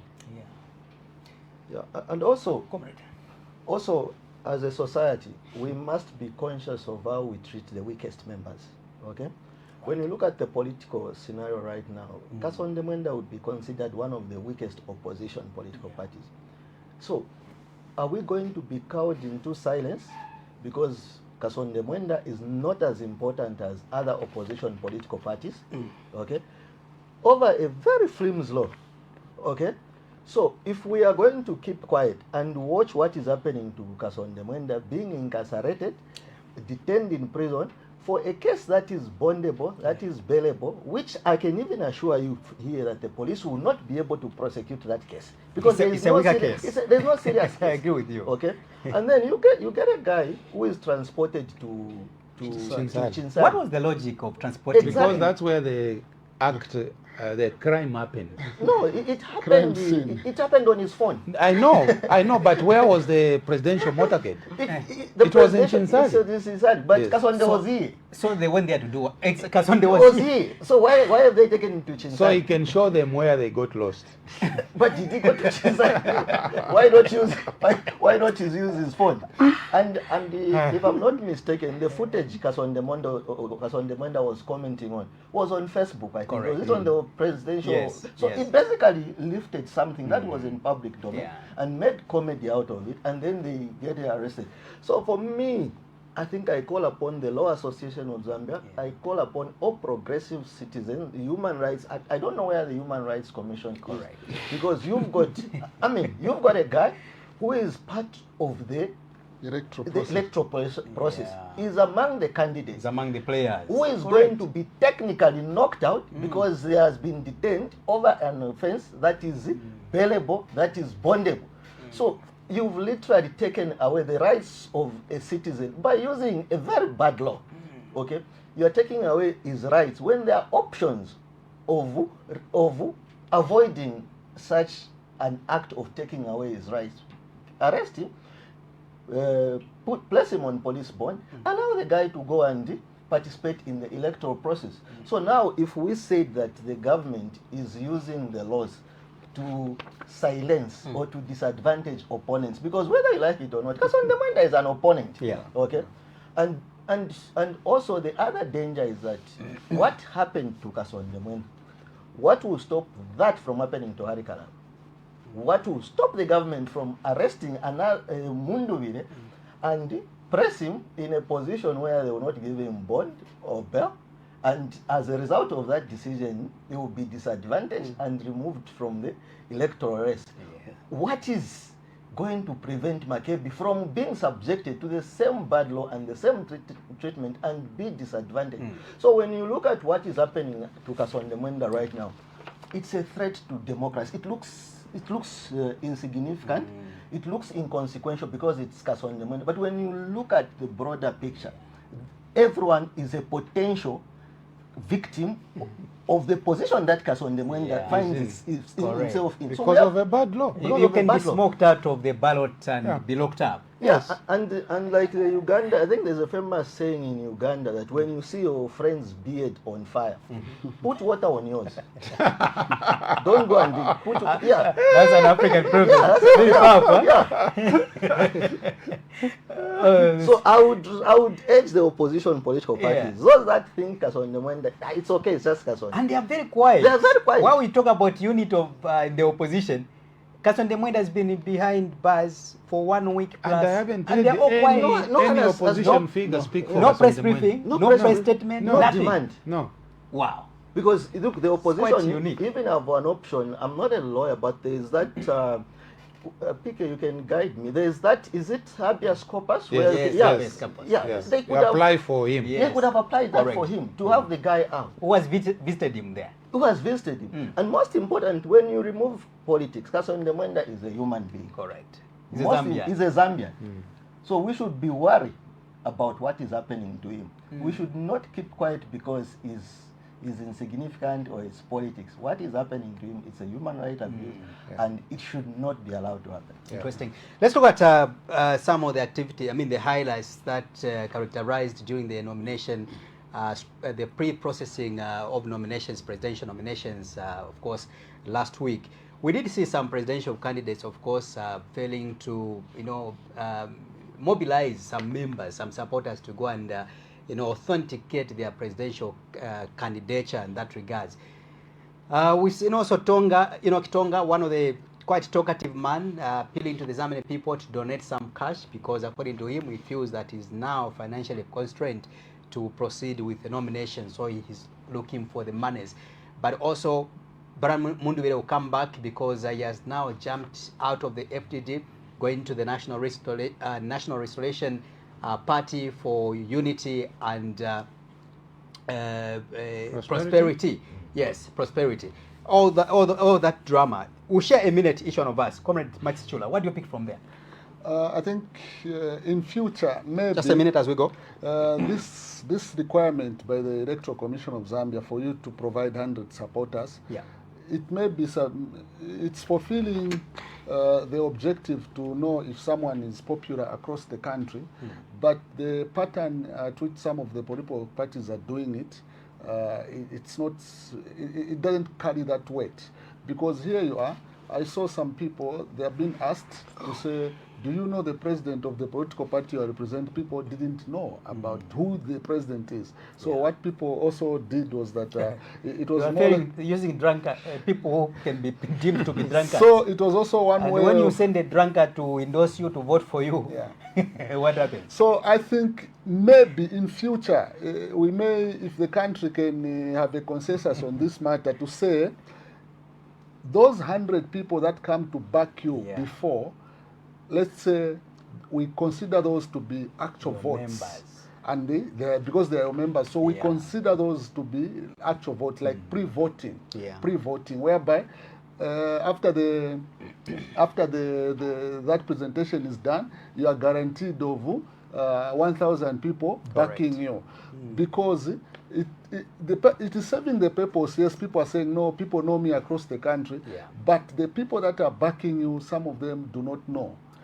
Then coming to the issue where the Electoral Commission of Zambia is saying if you change or you merge, then you may need to bring new political, you may need to resubmit the 1,000 members. I think that is a bit unfair. It is costly to political parties because it's a merger.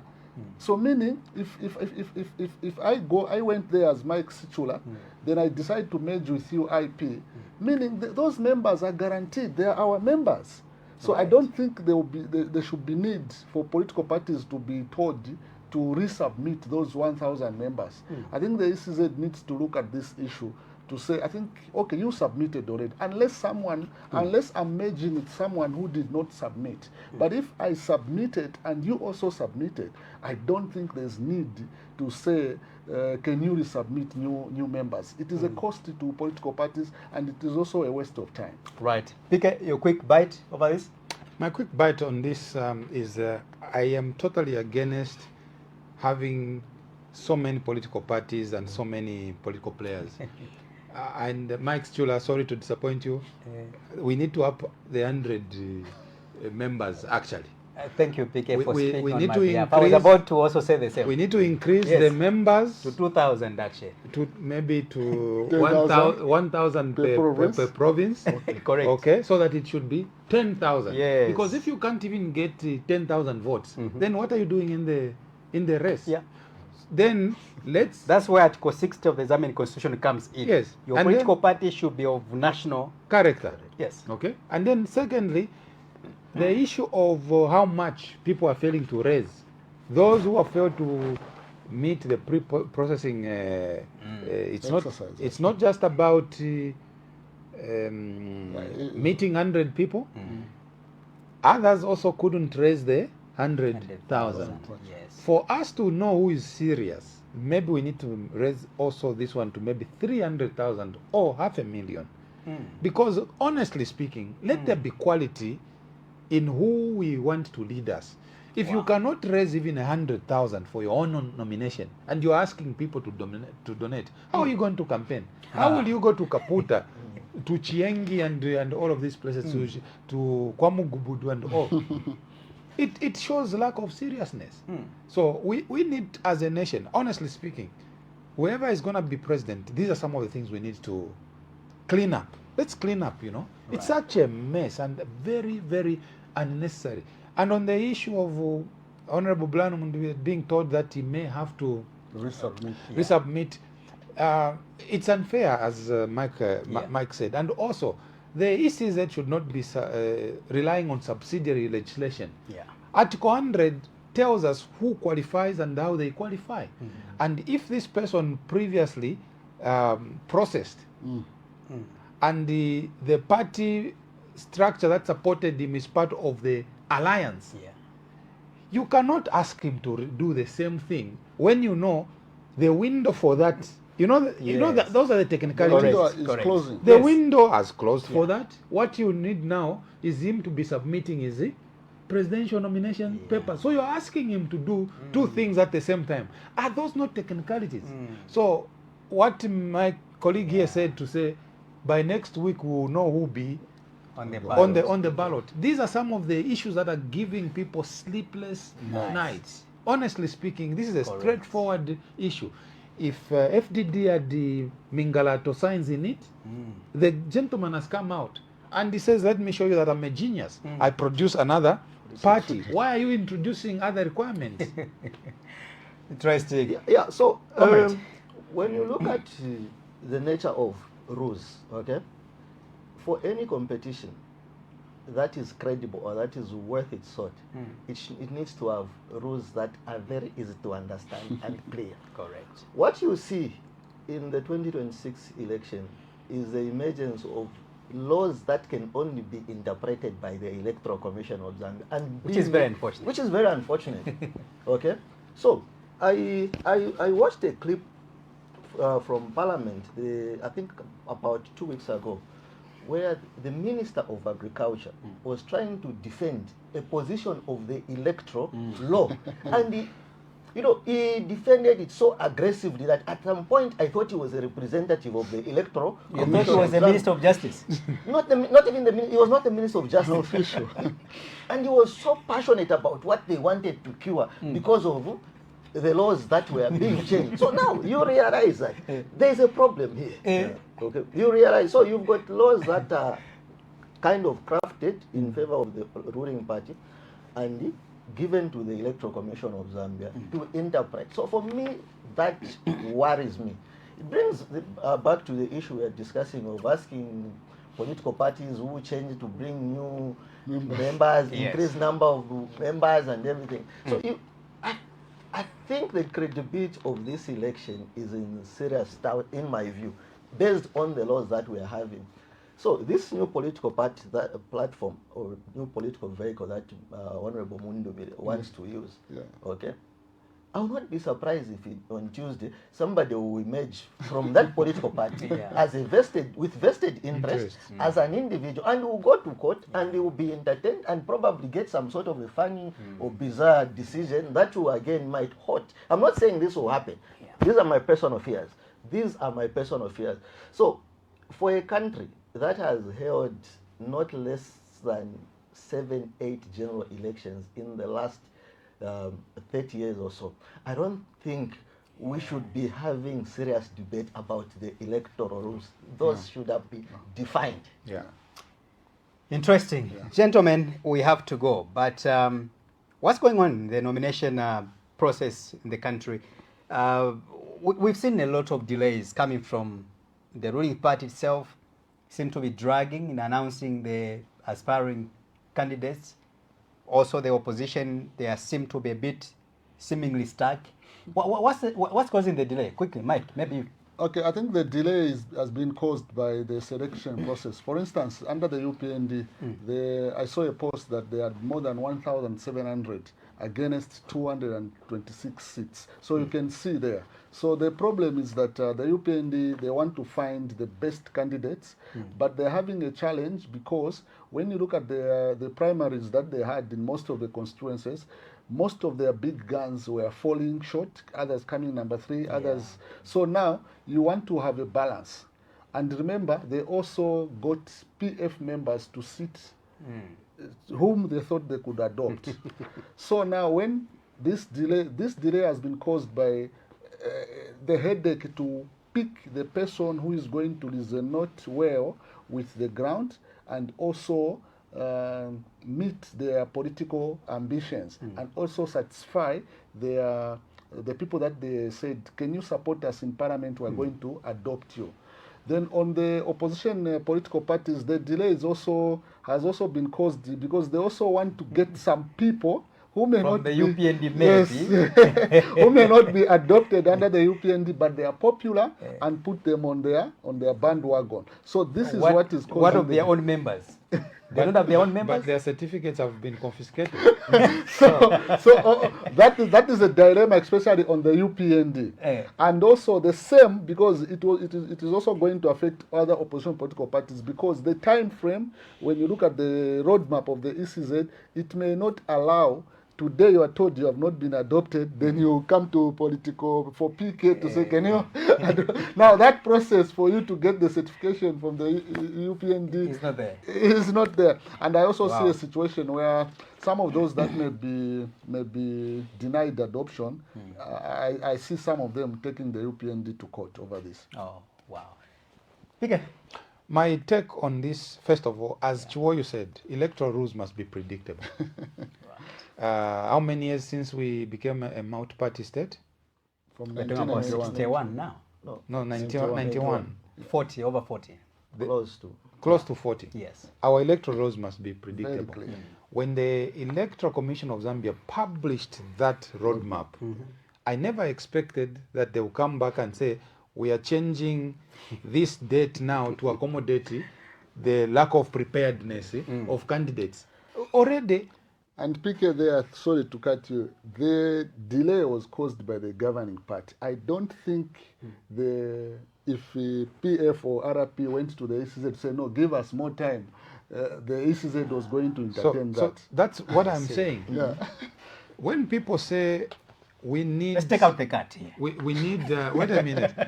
When people say we need the ECZ to be autonomous, independent, this is what they mean. Yes. Right. But when I know that there's some affinity here, go and run, I'll come and whisper, you know what, we are having some addiction problems, but this timetable you've given us, it will affect us. It will affect us. I will come and say, I am extending to accommodate.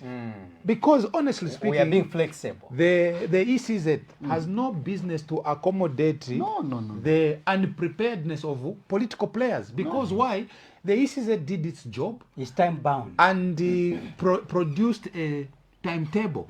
It is up to political parties to fit within that timetable. Now, when the ECZ itself begins to be flexible to this level, to change, because now it's no longer 90 days campaign, because they've said the campaigns will start on 23rd. If you calculate 23rd to the 13th, that is less than 90 days of campaigning.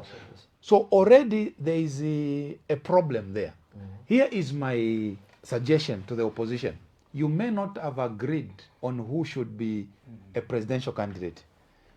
You need to agree. Where is Socialist Party strong? Where can they field their members of parliament? Where is the PF strong? Where can it field members of parliament, councillors, and where is CF strong? Where is NDC strong? At least agree on the number of members of parliament, council chairperson, and work together. But do what you want with a presidential election. Otherwise, what I see, there will be constituencies from the 226, there will be constituencies where the UPND will emerge unopposed, because there will be no any other MP apart from the UPND. And you know what it is? The ECZ will just say, in this constituency, such and such has gone unopposed. And the numbers will be in favor of the ruling party. So opposition work together at parliamentary level, at council level, and councillor ward level. Work together. You will not manage to field 226 as a single party. You will not. It is not possible. Leave that to the ruling party. But even them, they know it is difficult. That's why they've brought some MPs from the PF. They will stand in some of those places because it is a tall order to field 226 electable seats. We give you as Mwembeshi for free. Okay, so my quick thoughts on this topic is obviously what we are seeing right now is the result of sustained destabilization of the opposition. Because PK has made some very interesting observation. Okay, the fact of the matter is that the opposition in its current form is disorganized. And for them, yes, they can manage to fill all the candidates in all the constituencies, but chances that those will be put there just for the sake of fulfilling the fixture. Correct. But which is not good sometimes. Yeah, but in terms of achieving what you desire by having MPs in there, or realizing MPs from those candidates, it might not be possible.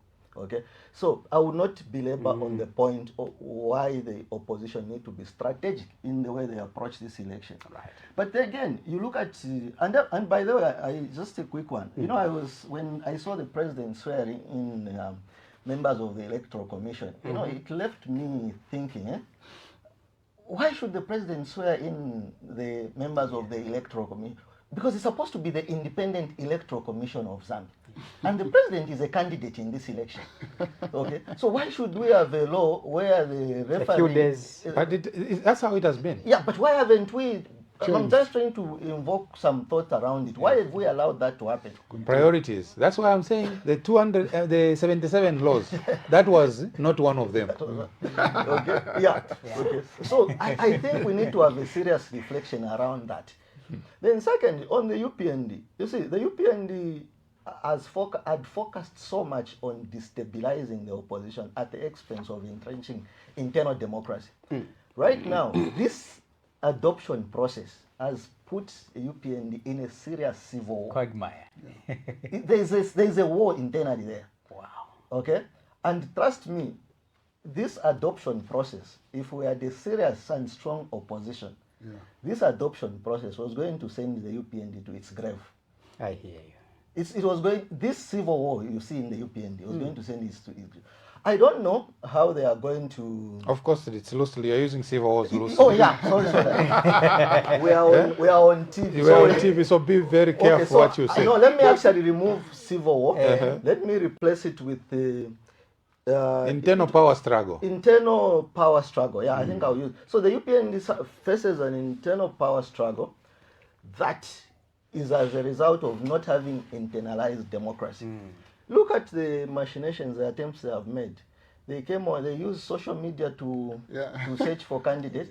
Okay, I don't know what the logic was behind that, because with that approach, it means that even somebody who is outside this jurisdiction will be able to do what is said. Correct. So you look at a party that is internally weakened as a result of this adoption process, and if the opposition is very serious, they should look at this opportunity. But Because, you know what, Chiwoyi, what you have said?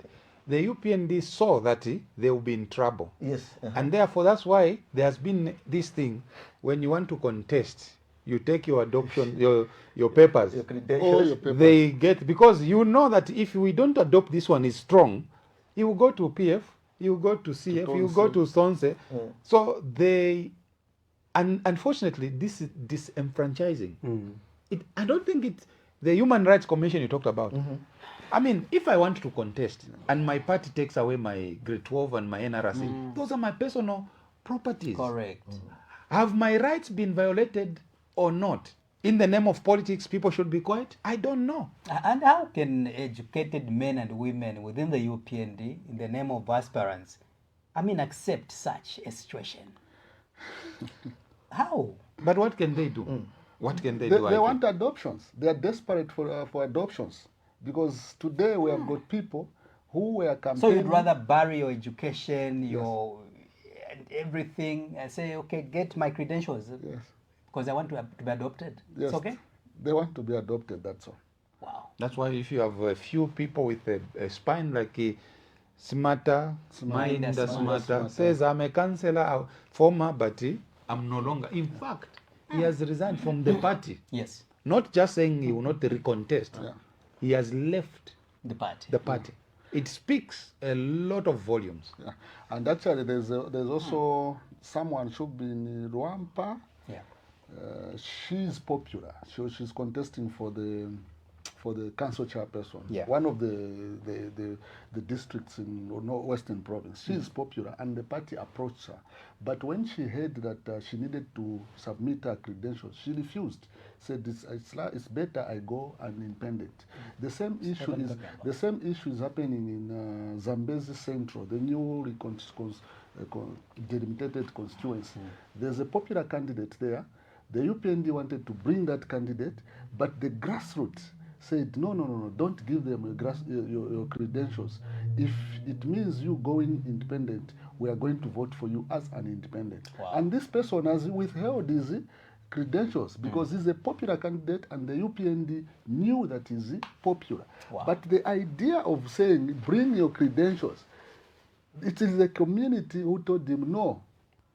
Because from the look of things, they are not comfortable with a candidate the UPND wants to adopt. Aside him, they look at him to be a very popular candidate. But just the issue of saying, surrender all your credentials. And it is very sad that we have learned people like Dixon Jere. He submitted his because he's contesting under Lusaka. I hope maybe he didn't submit him, maybe. But if he did, then it's a very sad state of affairs. If you can have learned people like him being so low to say, okay, you can have my credentials, so that you cut my political ambitions. But also we have to take this matter serious. Of course. This is a serious it's matter. It's a scandal. Because it's a serious if the UPND can take such an approach to their internal process, their own. What more? And this is the ruling party. Okay? This is the ruling party. It's not just any other political party. The UPND is the ruling party. So if they can their own children, if they take this approach, you shudder to imagine what they will do to the country. But that's why you have a senior member of their party saying, civil servants, if you were appointed by President Ndayishimiye, you go and campaign. Maybe what is your take over that? We have to go. But it's against the civil service rules and regulations. So now that is challenging Mr. Kangwa, the head of the civil service. Has he said anything? Because here is the issue. What the law says, if you are a civil servant, you want to contest 3 months or so before nominations, you have to resign. But then you have a senior member telling civil servants, PSs and all, to say join the campaign so that we can continue being in power, so that you can continue holding those positions. Where are we going as a nation if we can abrogate our own rules that we set for ourselves?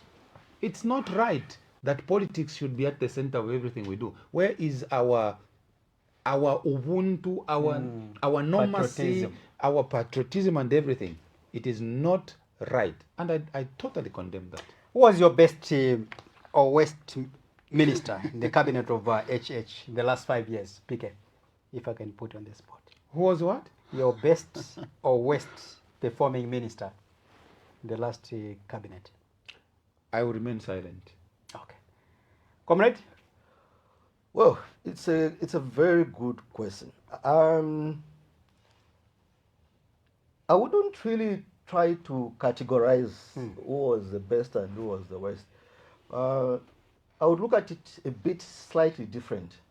Okay, this was the most stable cabinet in terms of appointments, and I think in the last 4 or 5 years of the UPND, we have seen most number of ministers that have served in the ministries consistent without being changed. Okay. It was the most stable. Did they deliver?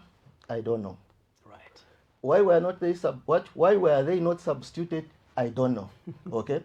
So are the Zambians happy with the ministers that remained in one ministry for 5 years and how they performed? It's not up to me to interpret. Yeah. Right. At the end of the day, what I'll look at is the performance of the president as reflected by the cabinet that has just been dissolved. Interesting. The same question. Well, I think best or worst performing minister? One of the people that impressed me in terms of delivery is Mrs. Doreen Mwamba, Community Development Minister. Right. Though at some point there was that viral video of her communicating with, that was called to be AI. But in terms of delivery at the Ministry of Community Development, she did very well, because there were numbers in terms of, for instance, numbers for social cash transfer, they went up, and there was no scandal like we had in the past administration. She did well. Then I also looked at the Minister of Sport. He introduced something at the Ministry of Sports, where even a sweeper had an opportunity to travel out of the country to go and watch one of these big sporting events. Because he said, this is not something that we should just give it to directors, those top people, but we have a privilege as a Minister of Sport. Let's rotate if there's a trip, so that people can benefit. Imagine someone has never gone out of the country, they have never been on a plane, you are just a cleaner, then you are given such an opportunity to go out. Then my West Minister of Agriculture, Mr. Mutoropiri, because as we speak today, there are some agro dealers that supplied maize, fertilizer and agrochemicals to under this farmer support program. They have not gotten paid to date. So you can imagine, we are almost into the half year. We'll be going into the busy agriculture activity. Then it was also the same time we saw hundreds of farmers sleeping in my shop waiting for their money, having supplied maize, having cultivated. You said you cultivated in 2024? Yes. You supplied in 2025, you got paid in 2026. Thank you so much, Comrade Mike Sichula. We appreciate you for coming through. Thank you. Thank you, IP, and good evening to our dear viewers. PK, thank you so much. Comrades, thank you so much as well. Thank you very much. Thank you, IP, and all the best to the presidential candidates, all the best to the parliamentary candidates, all the best to the council chairpersons and ward people contesting, and all the best to everyone contesting this election. May the best win. Thank you so much. All right, allow me to appreciate my director behind the scenes in Mengo there, Ezekiel. We appreciate you for that fantastic work and the pictures you are giving us this evening. Thank you so much. We'll be back again next week with another episode. Thank you so much. May